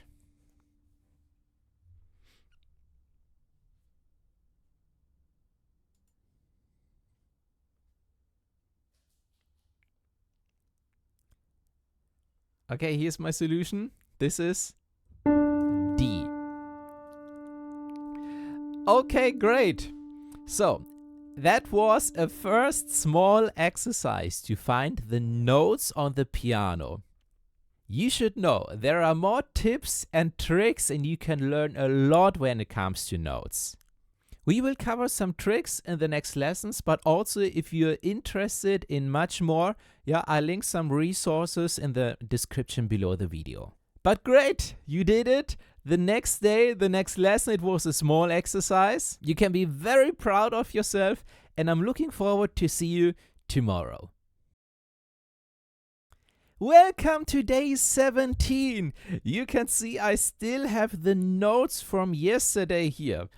And that has a reason, because I want to go on with a second very important thing. Yesterday we were talking about the pitch of a note, if it's a high note or a lower note. Yeah, and also some basic stuff. But we also do have rhythm and timing. And it all starts with the beginning of the line. Yesterday we had a look at the cleaves, but we have one more information. And this is here our measurement. We have a 4/4 bar. And this is the case with most of the songs. Sometimes we have different, but what it means is the top 4, unfortunately I can't make it orange. The top 4 says that we count till 4. And we count till 4 in a very consistent timing, like 1, 2, 3, 4. 1, 2, 3, 4. It needs to be steady, not like 1, 2, 3, 4, 1. It's like 1, 2, 3, 4. Yeah. So, and the lower 4 says that we count quarter notes. And this is how a quarter note looks like. The note that we had yesterday. These are quarter notes.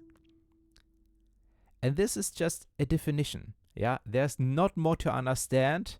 This is only where we start. When we count quarter notes, we count these notes, and this is like probably the most popular.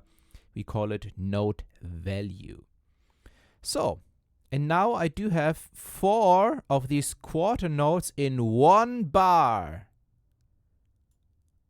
And we cannot have more, but we also need to have 4. Yeah, 4, 4.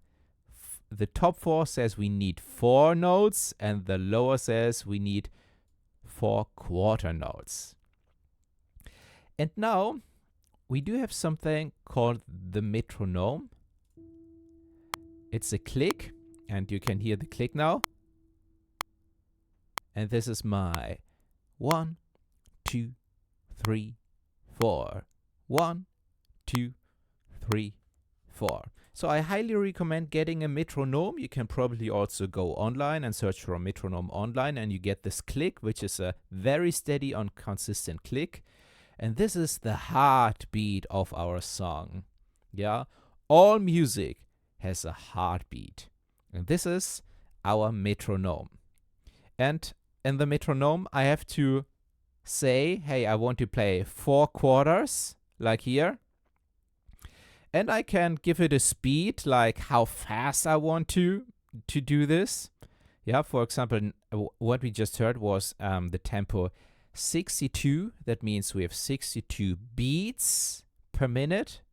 Yeah, it can be faster and slower. This is something usually the composer does for you.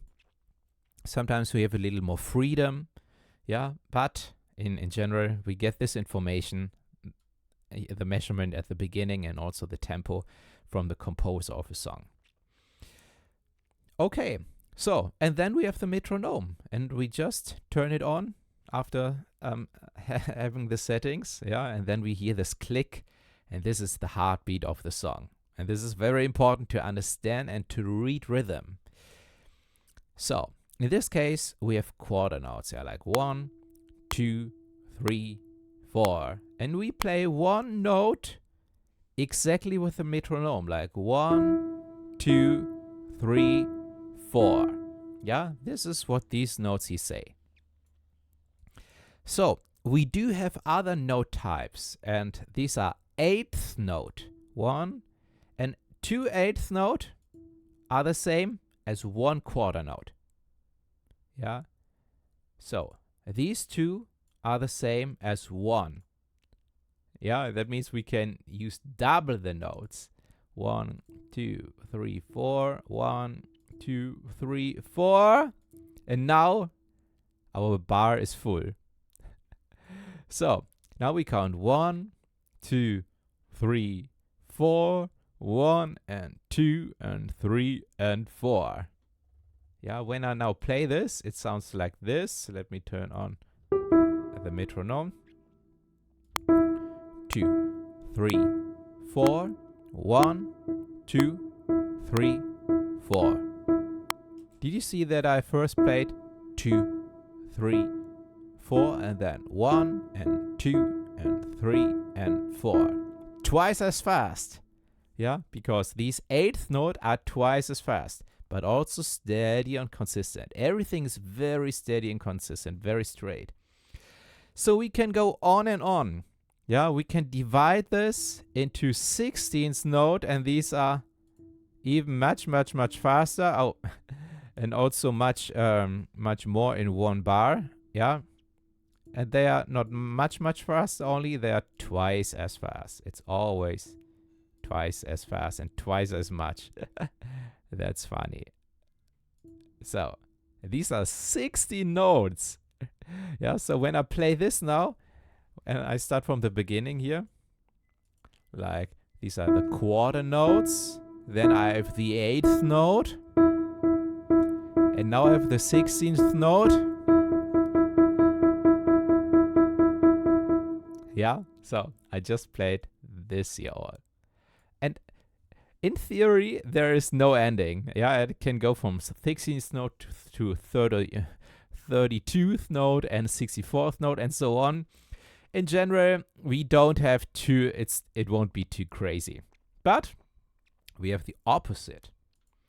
We have half notes. And we only have 2 of them because they are twice as long.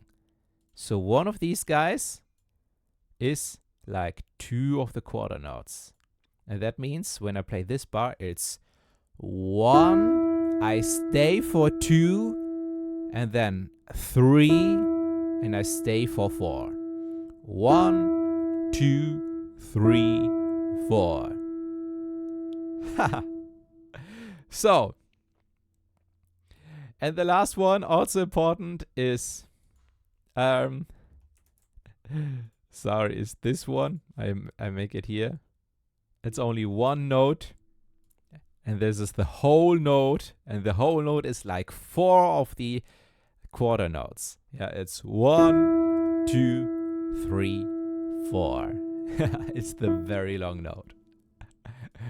So, let me play this entire bar. Yeah, it's all, the pitches are all note E. Yeah, because you're focusing on rhythm. So, 1, 2, 3, 4, 1 and 2 and 3 and 4 and 1 and 2 and 3 and 4 and 1 and 2 and 3 and 4 and 1. I stay for 3 and 4. So, this is how rhythm works. So, and here's the exercise for you. It's only a short exercise, but you can try it again and again. What I will do now is I will count till 4, and then we will try to play this together, okay? It's not easy, but you should try it a couple of times, yeah? So, ready? Just the pointer finger on note E, and then we try this. So, I count till 4, and then we start for the next one. 1, 2, 3, 4. 1, 2, 3, 4. 1 and 2 and 3 and 4 and 1 and 2 and 3 and 4 and 1 and 2 and 3 and 4. 1 and 2 and 3 and 4. Okay, great. Try to do this a couple of times. And this is only a small first exercise. You should know when it comes to rhythm, music is infinite. It's endless. Pitch has endings, yeah? At some point, we don't have more keys on the piano. But rhythm is infinite, yeah? You can have always more. So it's a huge topic. It's super interesting. It's a very important part of music, yeah? So, but this was the first introduction. We have a couple of more fun videos coming up in the next days and exercises. I hope you have fun, and I'm looking forward to see you tomorrow for the next exercise. Welcome to day 18. Glad to have you here again. Today we talk a little more about rhythm, timing, and how to read it. So yesterday we had a first experience here with our notes that you can see here, right? but I want to introduce you to the principle and to the method of counting. So, unfortunately, music is has a lot to do with numbers and counting. Sometimes it makes me sad, but it definitely helps. So, maybe you already mentioned I counted you 1, 2, 3, 4. And this is how we count quarter notes. Quarter notes is simply the numbers 1, 2, 3, 4. Eighth note are counted 1, and then we have the word and.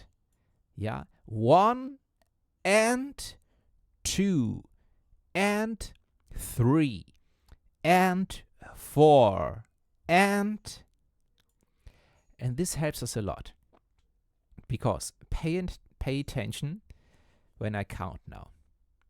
1, 2, 3, 4. 1 and 2 and 3 and 4 and. Did you see that I said 1 when my hand was on the right side? And I said 2 when my hand was on the left side? 3 my hand was here, and 4 my hand was on the left? Again. 1, 2, 3, 4. And this stays exactly the same for the entire time. 1, 2, 3, 4. And when I count quarter notes, my hand stays the same. And 1, 2, 3, 4 are exactly the same parts. And the word and is here in between. Like 1 and 2 and 3 and 4. Yeah? Let me first do quarter notes without and. 1, 2, 3, 4. 1, 2, 3. Now eighth note. 1 and 2 and 3 and 4 and 1 and 2 and 3 and 4 and. And this helps a lot because our metronome, our click, is always steady. It stays exactly as it is. Only the notes become faster. And this is why this art of counting helps us a lot. The next one, the 16th note. it's very funny to count them. We count 1 and 2 and 3. We all. It sounds a little crazy, right? But we have this in between. 1 and 2 and 3 and 4 and 1 and 2 and 3 and 4 and yeah. So today's exercise is that we count out loud together. If someone is around you and asks you what crazy sounds you give from you, then you can answer, I'm a musician now. I'm a pianist now. This is the life of a musician. So, first we count together out loud till 4. Only 1, 2, 3, 4. But try to keep it as steady as possible. Ready? Go. 1, 2, 3, 4. 1, 2, 3, 4. Together and loud, not only in your mind. Yeah, 3, 4. Say 1, 2, 3, 4. 1, 2, 3, 4. Okay, the next one is now we say 1 and 2 and 3 and 4. Ready? Okay. 1 and 2 and 3 and 4 and 1 and 2 and 3 and 4 and 1 and 2 and 3 and 4 and. Okay, and now the hard part. 1 and 2 and 3 and 4 and yeah. 1 and 2 and 3 and 4 and okay. Always it's the same, like 1 and 2 and 3, but in between everything we have a yeah. So we start slowly, yeah, and this is the hardest one. So ready, go. 1 and 2 and 3 and 4 and 1 and 2 and 3 and 4 and 1 and 2 and 3 and 4 and okay. Let's try this a little faster. Ready? Okay. 1 and 2 and 3 and 4 and 1 and 2 and 3 and 4 and 1 and 2 and 3 and 4 and 1 and 2 and 3 and 4 and okay, great. So, if you mastered this, congratulations. That was super hard. Not kidding. But this gives you a glimpse how it will be to read sheets and rhythm, but it will be easier and faster over time, I promise. So, last, I want to invite you to try this now with the notes only here, until here. That we play the E while we count. And I want to show you how it works for first round, and then we do it together. So ready? It sounds like 1, 2, 3, 4, 1 and 2 and 3 and 4 and 1 and 2 and 3 and 4 and that's it. So when you master this, you probably made 10, maybe 100 times more than most piano students at the beginning when it comes to reading sheets. It will help you tremendously in the future. So let's try this. Ready? And 1, 2, 3, 4. 1 and 2 and 3 and 4 and 1 and 2 and 3 and 4 and wow. Congratulations.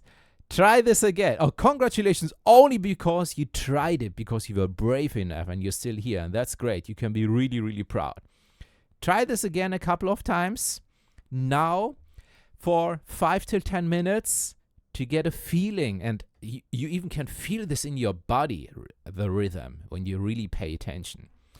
So, and then I'm looking forward to see you tomorrow for the next lesson. Welcome to day 19. Today I have some tricks when it comes to reading sheet music and notes. And many piano students don't know that, and even some pianists don't know that. But we are making use of our sensational musical notation system, because there is a reason why we do have this system and not like regular letters or whatever, because it actually can make reading notes and reading music make easy. And here is the trick. When we start with this note, or when we have a melody like this, let's say like this could be a melody, and then also what happens a lot is this, and then we could have this melody. It looks already like a complicated melody, but I have a trick for you in a second. What doesn't make it that complicated? I actually do have 2 tricks that makes reading this melody much, much easier than it looks like. Because we have a lot of notes, right? And what most people do is They have a look at this note and they think, okay, wait, this is, let's have a look. This is G. Then they go to the next note and they think, wait, this was G, then this must be A, this must be B. Then they go to the next one and then they, and so on, yeah? So, you can do this. There's nothing wrong with doing this. But it can become much faster if you make use of the power of our notational system. Trick number 1 is that we need to understand which one is the first note. This is G. And from now on, we do not have to know the name of these notes. All we need is the direction. So this note goes up, up, down. And this is something you can see super fast, right? Up, up, down, down, up, down, down, up, down, down, up, down, right? You can see if the note goes up or if it goes down. So it's maybe not super fast, but it's fast, right? Much faster than counting the single notes, seeing the direction. The next thing what you can see is easily if it's on a line or in a space between two lines. These notes are all in the space between two lines, right? And these are all on the line. It's relatively easy to see. Yeah? On the line, in the space between two lines. In the space between two lines, on the line. So, and there are not many options when there's a note on the line and on the line. Yeah, and for example, from on the line to on the line, we had this before. We can say we skip this and play this. We skip this and this is on the line. We skip this is on the line. Between the lines, on the line. Between the lines, on the line, and so on. Yeah.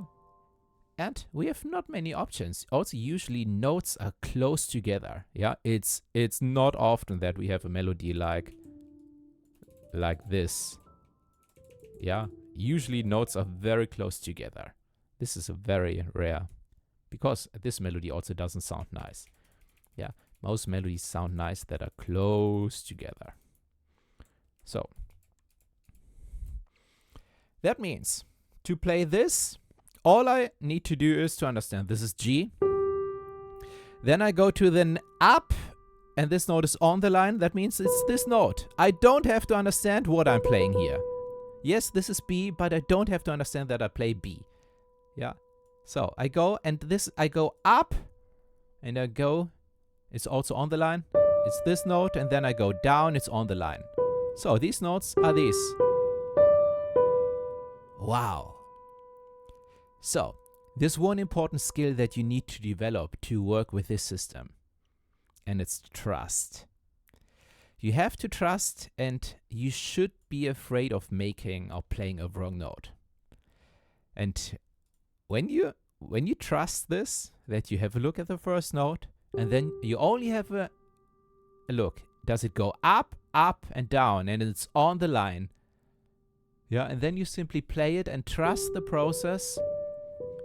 Chances are high you will make a lot of mistakes at the beginning, but over time you will become a great sight reader. Yeah, and you will be able to read sheet music fast. So, and this alone could help us now play this entire line fast. If there wouldn't be another second superpower. In music, we have a lot of repetitions. Yeah, and it's not rarely when I have a look at this bar and have a look at this bar and try to compare it, high level, yeah, not the details. Does it look similar? You know what? This entire line looks similar, right? In some way. It's not everything the same, but yeah, it looks similar, yeah? But when we compare this to this bar, yes, it's exactly the same. These two notes. So this, when I compare this to this, would you say it's the same? It's not the same, but it's similar. Yeah, because here we are in the space of 2 lines. Yeah, and here we are on the line. Yeah, so we need to pay attention to the first note here. We go from on the line to the space between 2 lines. And this is always the next white note. Yeah. And then we have the same system as before. Yeah. Up, up, down. This bar is exactly the same like this. So, and the last bar is exactly the same like the first 2. Yeah, so in reality, we only have 2 different bars.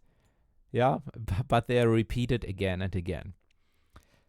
So, if someone would have tell me this when I was 16 or 13 or so, oh my gosh, that would be a huge help. Yeah, music is all about repetitions. And you can see this all over in music. So, and this will help also a lot, yeah, with reading sheet music. And it makes it much more accessible. So, here's our exercise for today. And I want to be honest, it's super, super hard. Because now we play this melody, we hear the click, but we hear it slow.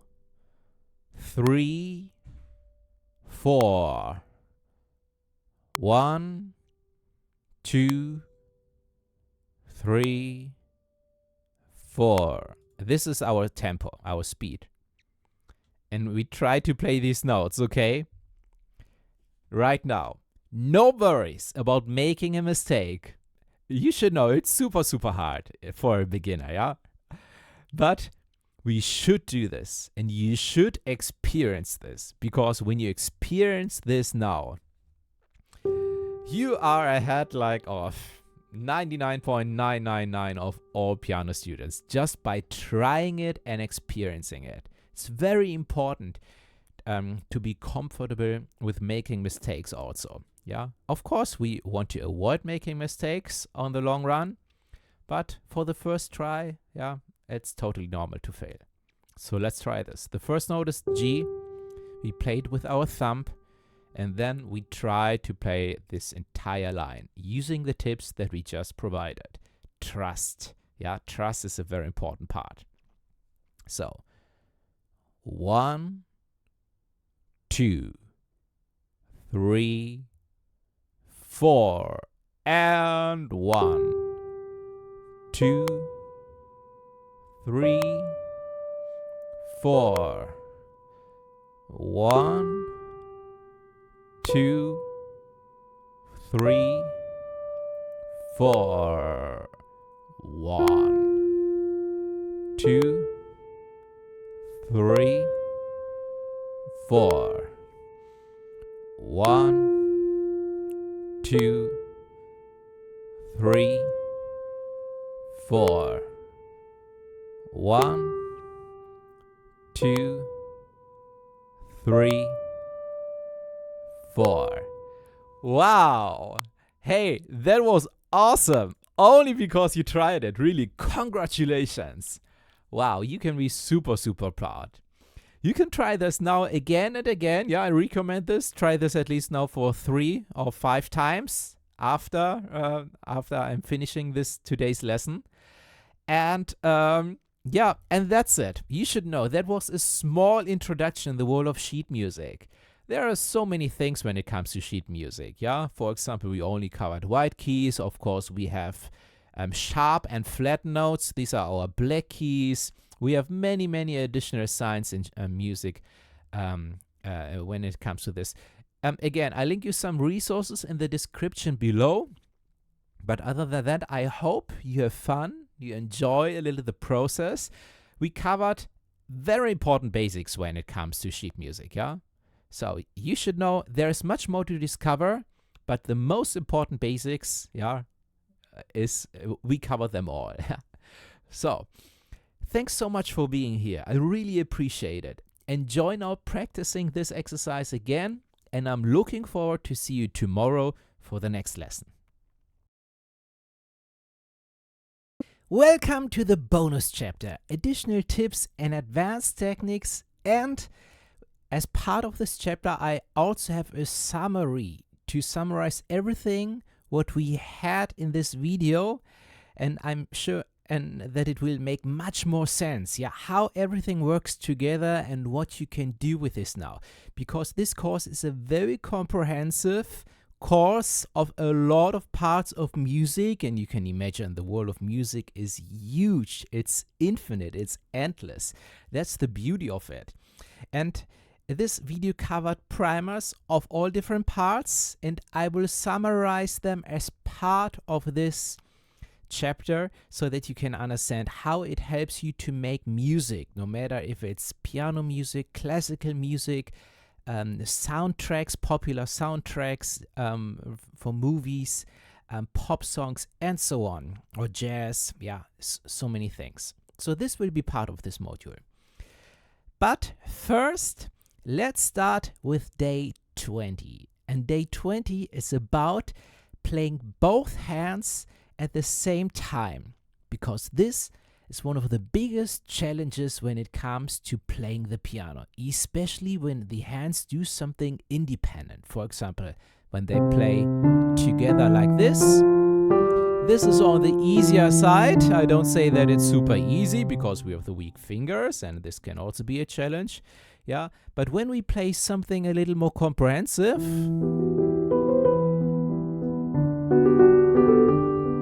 it becomes much harder. So here's the thing. This lesson for today, for day 20, is a longer lesson. It's about 18 minutes long. It's comprehensive, it's intense.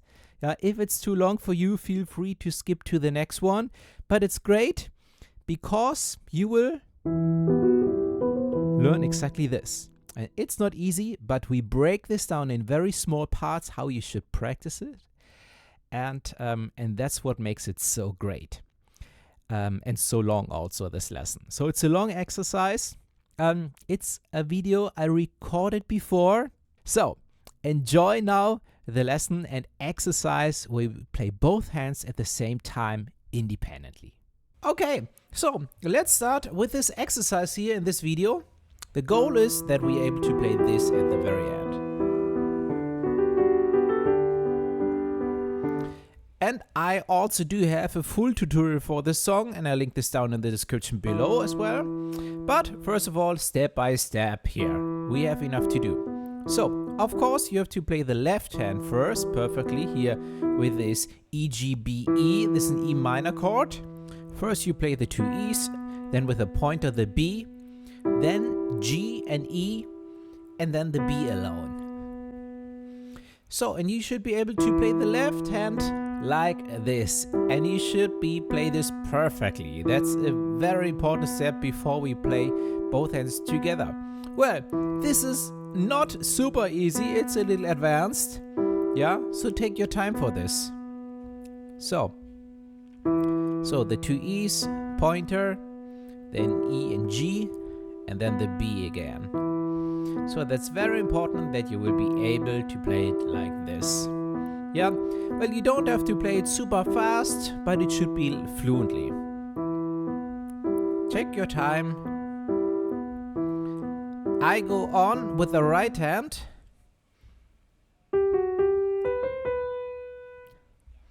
Here we have with the thumb the G, and the pointer goes on the F sharp with the thumb back to the G.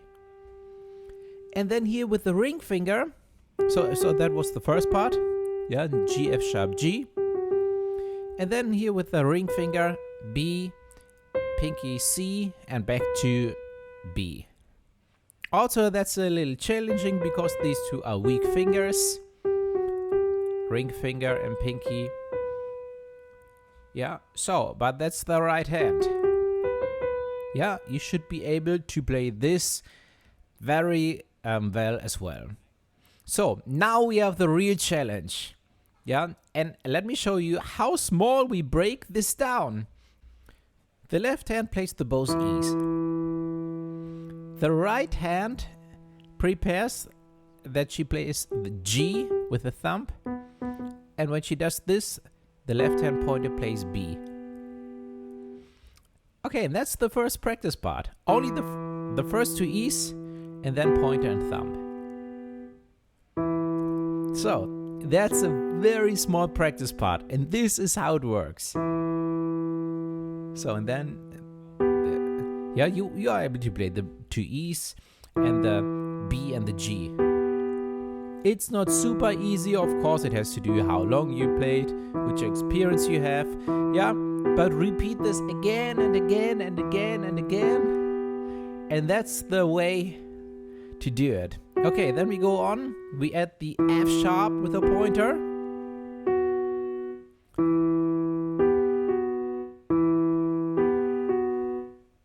Like this. That's the next practice part.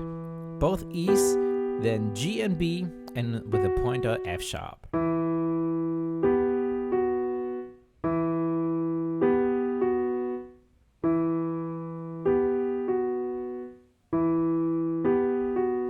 So, the next thing is, after this F sharp, the right hand plays G and the left hand plays G and E. So we have F sharp alone, in the left hand G, E, and right also the E. F sharp, both hands together. F sharp alone, both hands together. F sharp alone, both hands together. Now you repeat this like 50 times or so on. That doesn't take too much time, but you repeat it 50 times. And this is how your brain memorizes this and how you train your brain to play with both hands together. So now we play all together. But take your time, you can spend a week with this video. Okay, the two E's, then B and G, in the right hand F sharp alone, then in the left hand G and E, and right hand the G. Perfect. Again, left together, right together. Left hand together, right hand together. Again, left hand together, right hand together. Again, slower. Now together, B and G. Right hand F sharp alone. Left hand E and G, and right hand G. So, these are even slower. This is how it works. Yeah, let's have a look. Which are the next notes? And then play them. Yeah, prepare. Which are the next notes? Aha, these two. And if you're ready, I can play them. Oh, sorry. Oh, no. So, right hand F sharp alone. And then the left and E and G, and right the G. So, okay, we have one more note. In the left hand, the B alone. Yeah. So here, the left hand with the B.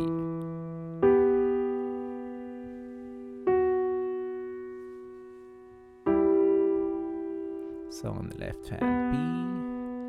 Again, very slow, even slower.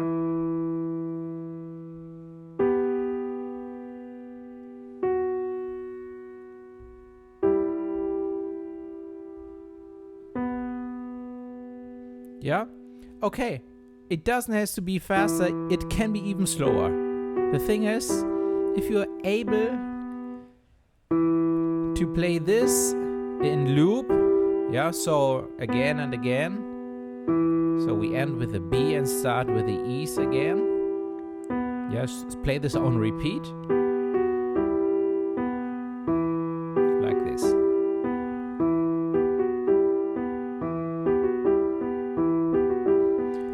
Yeah, then you can become faster. Yeah, when you play this on repeat. Yeah, you don't have to be so fast. The piece isn't even that fast. Yeah, okay, so alright, that's the practice part. And of course, we will break it down in such a small part, yeah? These are the small steps we need to go. and that are also possible to make. That's great. Yeah, and you can really spend a week just with this video. I'm not kidding. Okay, so then we go on here with the right hand. When the left hand plays the B, when we play this on repeat,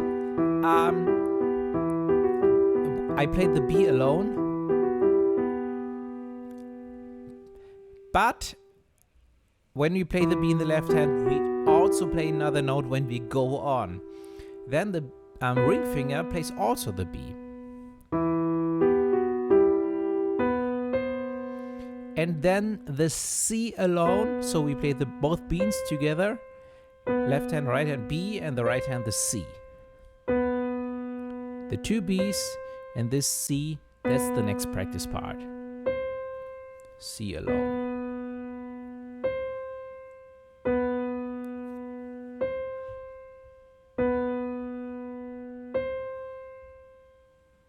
Yeah, okay. Until here. Left hand, then together, right hand alone, together, together, right hand alone,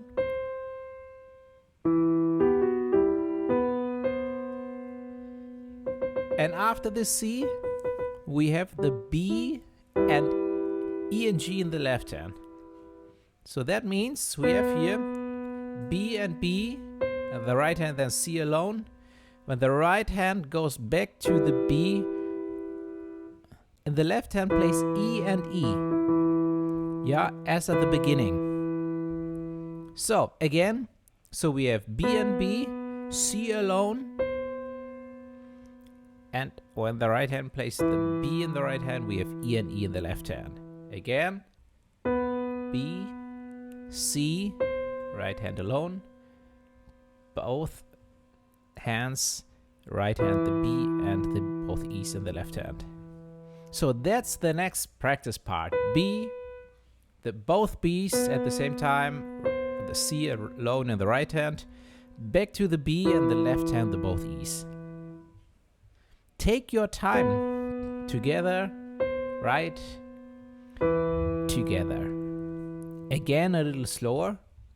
Together, right hand, together. Again.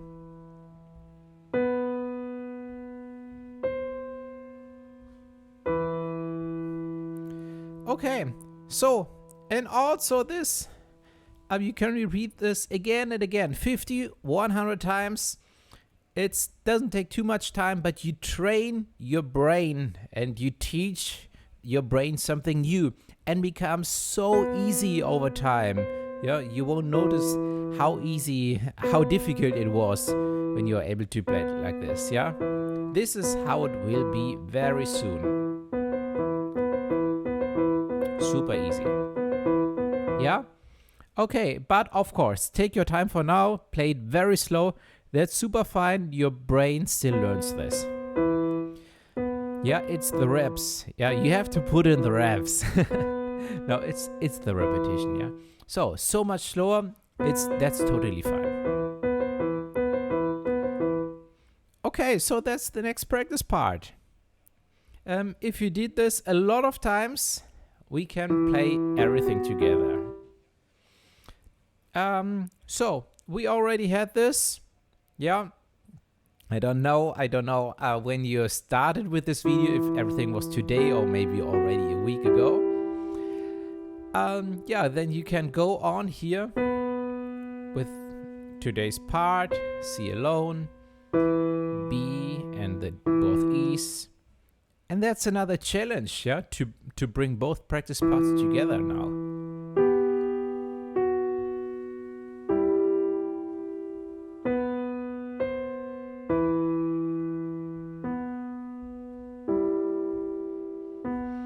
Yeah, so I already played a little more, but again. So first the E, then right hand G. In the left hand the E's alone, then B and G alone, F sharp alone, back to G, G and E, now both B's, the C and the right hand alone, and back to the B in the right hand, and the left hand plays the both E's. Yeah, and also that slow. Left, together, right hand alone to the F sharp, right hand goes to G, and the left hand G and E. Right hand on the B, and left hand also B with a pointer. Right hand on C, pinky, back to B, in the left hand plays E and E. Thumb and pinky.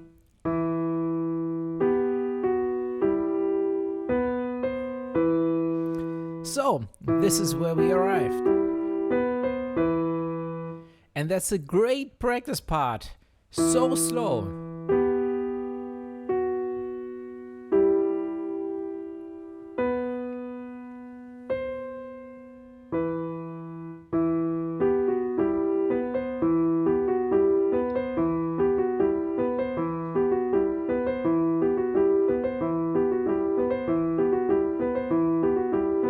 Yeah. And of course, then you can become a little faster when it works. And you will notice that it becomes also easier. Well, it doesn't have to be today everything, yeah, but you will see the next days. Also, when you sleep at night, it's like magic, yeah.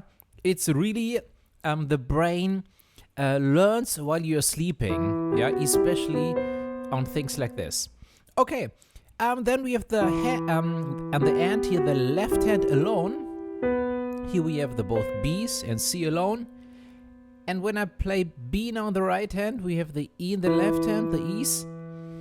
And then on the left hand we add the B, then E and G with middle finger and thumb, and then with the middle finger the B again. Yeah, this is what we are adding at the end. So that's the left hand pattern we already had, yeah, but we finished this one in the left hand. And this looks like this, very slow.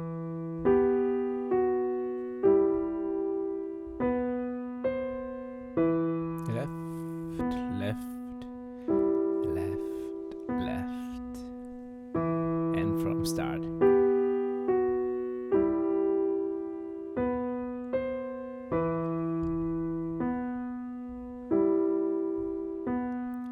Again, from the beginning, a little faster. And this can get even faster.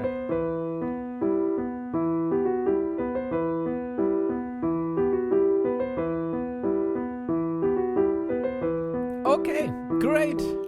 Yeah, at this, yeah, when we go on playing the song, yeah, where the left hand changes here, the E's go to the D's, and the melody in the right hand changes. But as I mentioned before, I have a very comprehensive piano tutorial for this piece, Continue autre été, linked in the description. Well, thank you so much, of course, for being here, and see you in the next lesson. Welcome to day 21. And this is a summary of the entire course, yeah? Well, not of the entire course, but how everything works together. Because tomorrow is day 21, and then there we will have a great exercise and one trick that allows you to play almost all your favorite songs quickly. But so that you understand how this works, I give you a summary today. So, let's start. Every song starts with a scale. When a composer writes a song, no matter if it's Beethoven, Mozart, Beatles, the Eagles, or Taylor Swift, or even Eminem, or popular rap, pop music, jazz music, it all starts with a scale. And either a major or a minor scale. So, a composer can choose to write a song in the scale of C major. We had this scale before. Some composers choose, okay, I write in minor, because I want my song be a little more melancholic and sad and thoughtful and so on. I have to say, some composers do this like very conscious, deliberate. They know exactly, okay, this should be in major. And some do this like a lot of very popular composers have no background in music theory, yeah, and they do this by their intuition, yeah. So subconsciously they just write something, but no matter how they do it, it's either major or minor.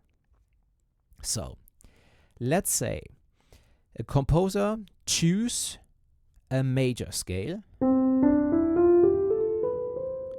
and he can choose any of our major scales. And you learned how to form and find all my major scales on the piano. The C major scale is great because on the piano it has only white keys, but we can play the same melody lo do do do do do do do from any other key. I can start from A, but I need black keys. Da da da da da da da da da da da to play the same melody. I can also play it from F sharp. Ya da da da da da da da. It's the same melody. Yeah. So, but sometimes you need black keys. When it comes to black keys and other scales than C major, it's complicated, and this is something we didn't cover in depth in this video. This is, yeah, I link you some resources in the description below for this. But let me give you one more example. I think I played this before from Mozart, Sonata Facile, very popular. He decided to write this in major, and I'm sure he knew exactly what he did, and C major.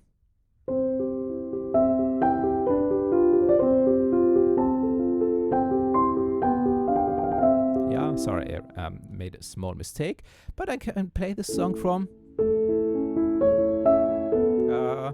okay, the black note. Then it becomes a little challenging, especially when you never did this before.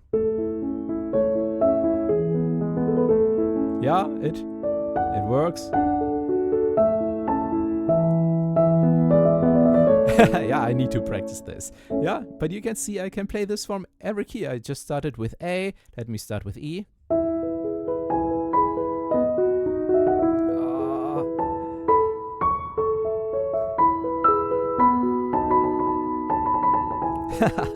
Yeah, I really never did this before. So, but you can play every song in all 1, 2, 3, 4, 5, 6, 7, 8, 9, 10, 11, 12 different keys. We have 12 different keys at the piano.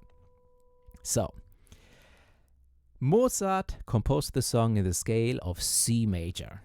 And I just played it also in A major and E major. So, everything is based on a scale. Let's go back to C major. Our scale does not have 12 different keys. These are all keys we have on the piano. A scale has less keys, only 7. And note number 8 is the first one again. Yeah, then it repeats everything.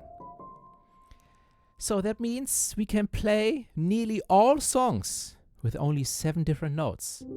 And yes, I can play a lot of songs, thousands, tens of thousands songs, using only white keys. Yeah, I need to translate them. I need to play them all in the key of C major. That's also a little challenging, but probably you can see I'm only using white keys. That means these are only 7 different ones. Yeah, and Mozart again.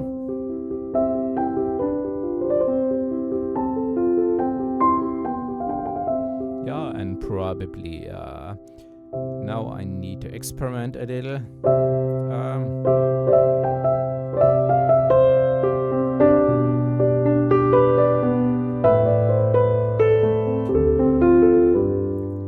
Or what else can I play?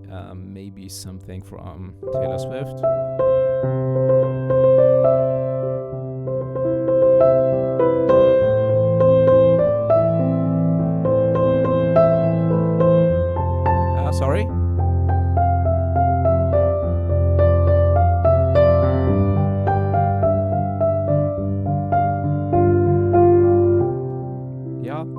So, really, it's possible only using white keys. I do have a video in my piano crash course that I will also link you down in the description, where I play a lot of songs only using white keys. Yeah, sorry, that was only very spontaneous, just to give you an example. So, that means everything is based on the scale. The next step that we do have on top of our scale are chords. And from each of these 7 notes, we do have a chord. Yeah, and all we do is we play this note with a thumb and have our hand positioned like this. And this is the root position of any chord. And we have 1, 2, 3, 4, 5, 6, 7 chords. We don't need chord number 7 in most cases, only 6 different chords. And chords are so powerful, and we covered this only slightly yet, but I do have a bonus lesson at the very end of this video that will cover left hand pattern. So, and this will make music very beautiful and very great, because the melody is always very close to chords, and then we can play a left hand pattern. Sorry.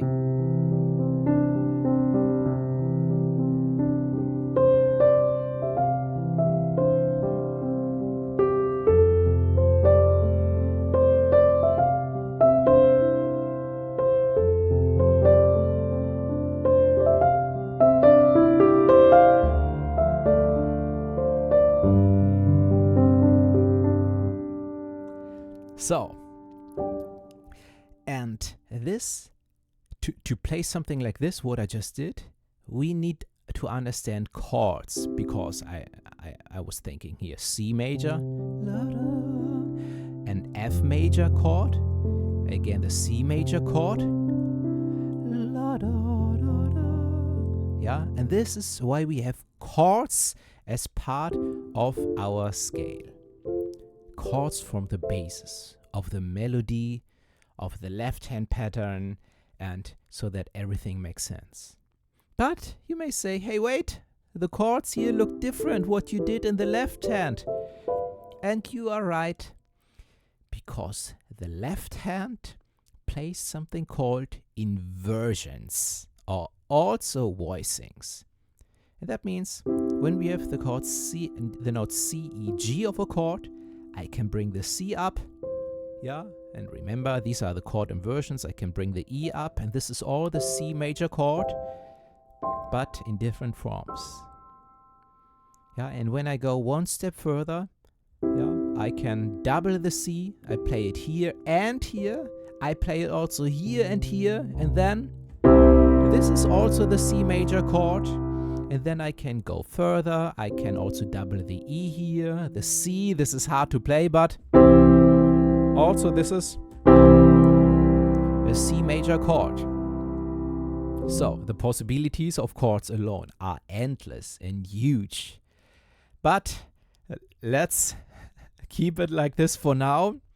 What you need to understand, we have scales first. On top, we have chord that help us play a beautiful left-hand pattern, help us understand and learn the melody faster. And yeah, at the end of the day, this is how music works. And when I have, and let me show you the melody, an example for the melody as well.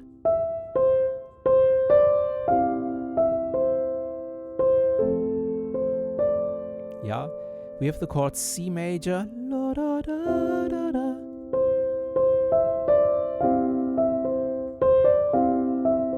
Yeah, and I played 1, 2, 3, 4, 5 notes, and 3 of the 5 notes were part of the chord, and the other 2 notes are very close to it.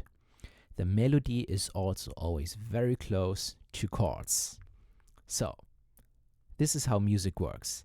You don't have to understand and do everything like this, yeah? There's some practice left, but you will get there. Long story short, we covered a lot, yeah? But at the end of the day, this is everything. And then we can write this down using notes and sheet music.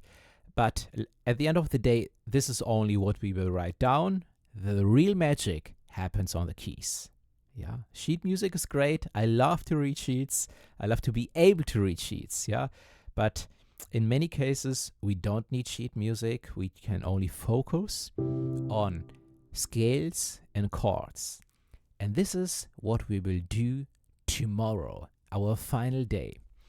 We have one trick that will allow you to play almost all your favorite song quickly using chords.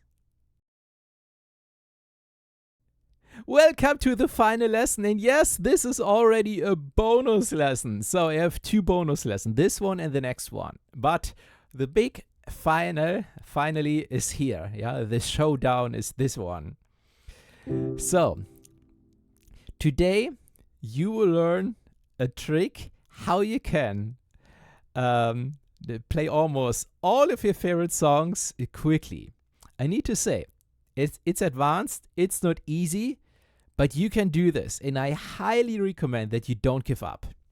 Again, if everything is too hard for you, I have multiple resources in the description below. Yeah, I highly recommend my piano crash course for beginners. This is a very great way for nearly all of my subscribers started like this, and there was a great start. You get a free ebook, which is very comprehensive. Yeah, I link this down. But I highly recommend that you give this exercise a try. Yeah, and I don't say in the first time it works and you're done. Yeah, you need to do this exercise again and again as part of a practice routine. But this is super, super powerful. Okay, it's a video I produced before. It takes like around 8 to 10 minutes. It's definitely worth it, and I highly recommend that you do this now. So enjoy, and I'm looking forward to see you tomorrow in the last bonus lesson. We are now ready to learn our first favorite song. And the first song I want to learn in this video now is Hotel California by the Eagles. What I do first, I go to my favorite search engine, type in Hotel California, and then the word chords. In most cases, it brings up the site called ultimateguitar.com. So let's open the site. Scroll a little down, and then you will see where it says intro and verse, and we have the lyrics and all the chords. So with these chords, I can now go back to the piano. And we start with the verse. So we see here it says AM. Yeah, that stands for the chord A minor. So the good news is, no matter what it says, M or the 7 or whatever, you can see here on our piano we have A, B, C, D, E, F, G, and then it's going to be repeated A, B, C, D, E, F, G. It looks so complicated, but it's much easier than it looks. So when it says A, no matter if it says AM, whatever, we take the A, we put on our thumb on the A, and the pinky plays the note where it's on when all the fingers are next to each other. So this one. So, and the left hand also plays A. So this is our first chord. So, let's try the same one with the E. Here it says E, so we check our piano. Here is E. We place our thumb on the E, and our pinky is on the B. So the left hand plays E.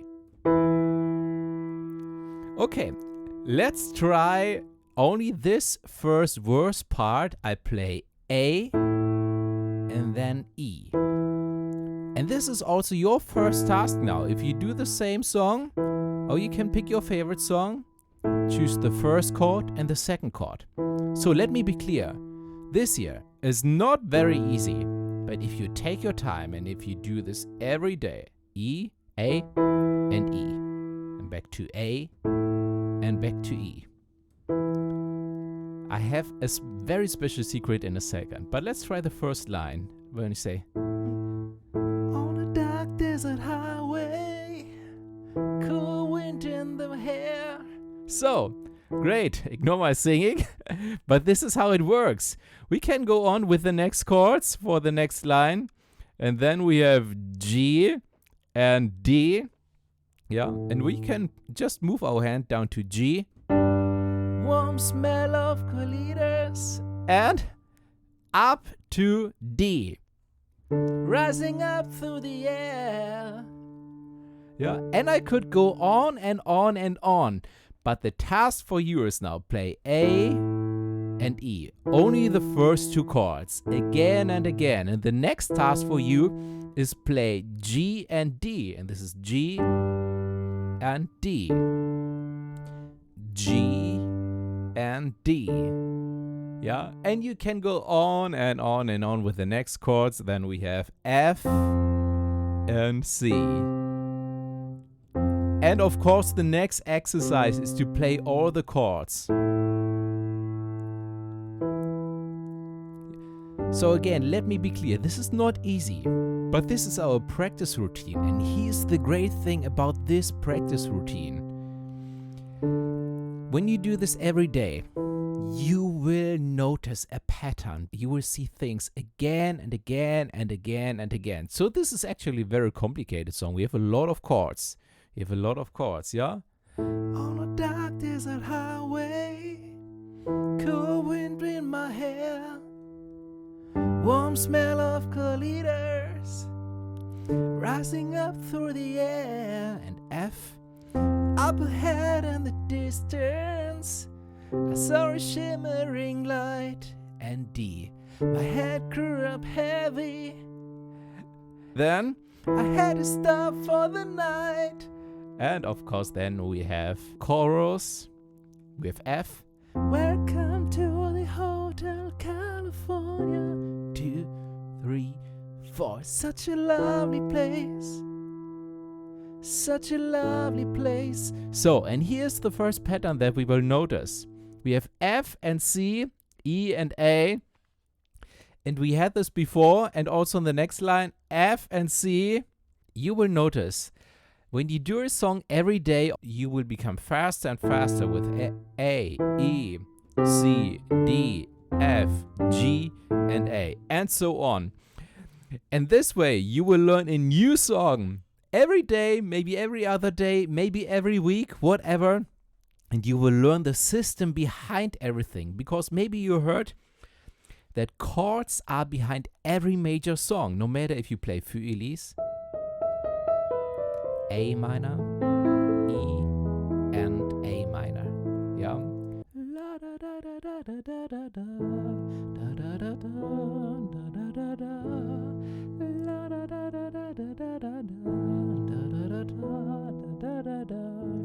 And if you trust this process, you will notice then when you later learn the entire melody of the song that it will become easier, faster, and more fun, and you will learn something that most piano players will never learn. Welcome! This is my last bonus lesson for you. First of all, thank you so much for being here. I really appreciate it. I'm super happy. And I hope you are too. I'm always looking forward to hear from you. You can leave a comment below this video or also send me an email. When you are a part of my community, my email community, for example, when you get my free email crash course, piano crash course for beginners, you can hit reply to each email. Yeah, and I love to hear from my students, so also from you. So if you have a story to share, I would love to hear that. Okay, today's lesson is all about the secret power of left hand piano pattern. And it makes every melody that we play. For example, when yesterday you used chords and you played a melody in the right hand for this, you try to find a melody, or just play the chords, and then you play a melody later on. It makes every melody sounds beautiful. Yeah, for example, I can play this melody.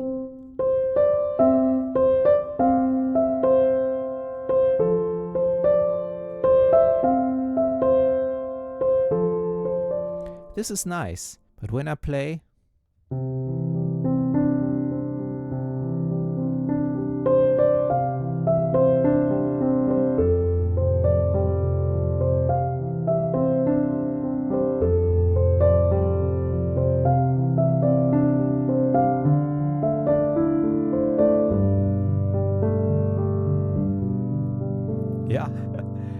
this makes it just so beautiful. It makes a beautiful piano version out of every song, even out of rock music songs. So, and this is how it works. First, you need to understand when you play a chord. The C major chord, for example, has the notes C, E, and G. So, we need to position our left hand like this. C, E, G, and here the C again. So, and this is the first exercise. Pinky, ring finger, pointer finger, thumb. Pinky, ring finger, pointer finger, thumb. C, E, G, C. So, I highly recommend that you repeat this now for 50 times. It can be super slow, but it's hard at the beginning. The pinky loves to go up and so on, yeah? So, this is part number 1, that you practice and repeat this again and again. Yeah, pause the video now and do this for 50 or 100 times. So, and it will take a couple of weeks until you can play it really fast. So, the next one is that the thumb goes one note up to D. We play pointer. Thumb goes down to C and pointer finger. So, D, G, C, G. Again.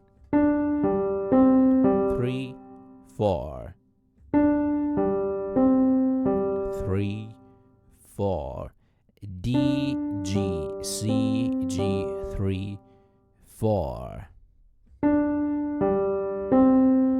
Yeah, so this is the next exercise. Repeat also this for 50 times. Now pause the video and repeat this for 50 times. Okay, and these are the 2 parts that we glue together. Number 1, up. Now the thumb goes up, D, G, C, G. And again.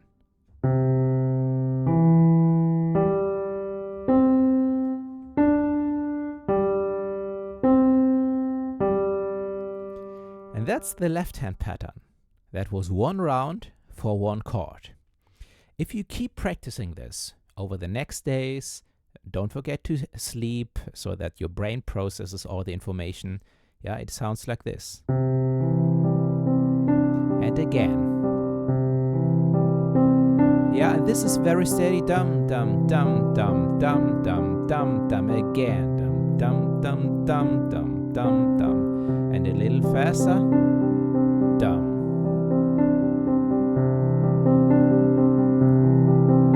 Yeah. That was the C major chord. But, you know, we have the chords for each song. We can move this to the G major chord. Yeah, and do the same. Your hand can stay as it is. We can also move to the A minor chord, A, C, E. Yeah. Yeah, I play this 2 times. Now let's go to the F major chord.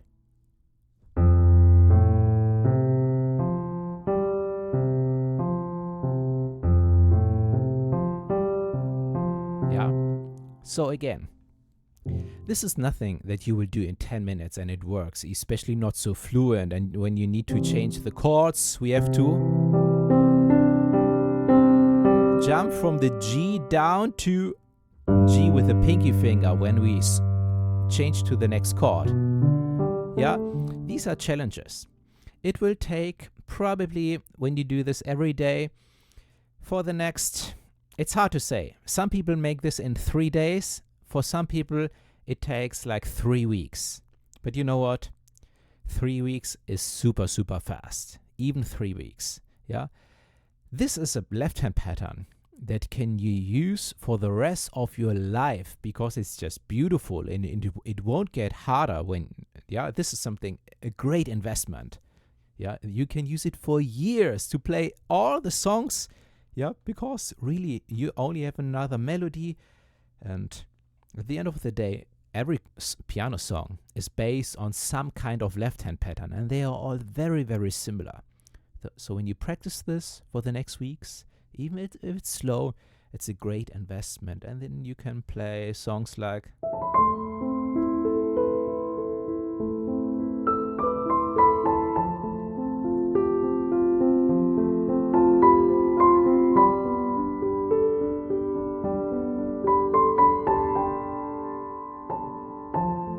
yeah, sorry. That was a small improvisation. Yeah, that was no popular song. And how beautiful does it sound? Yes, it was a nice melody, but it was this magical left-hand pattern, the secret power on the piano. Alright, so I recommend that you practice this for the next couple of weeks. But what I also recommend, what you should do next. First, this video was a high-level overview. We said hello to some areas of music theory and piano. Yeah, but on my YouTube channel I have tutorials for specific songs that you can learn. Yeah, and with detailed instructions. I do have specific lessons where we go more in depth for each topic. And if you want to have really like the step-by-step guide, yeah, where you don't have to search and what's the best way to go on, I have these courses on my website werdemusiker.com. There are free courses but also paid courses. So all these resources are in the video description below this video. You find the other YouTube videos and also the courses on my website. I really appreciate you being here. Thank you so much, and I'm looking forward to see you very soon in the next video.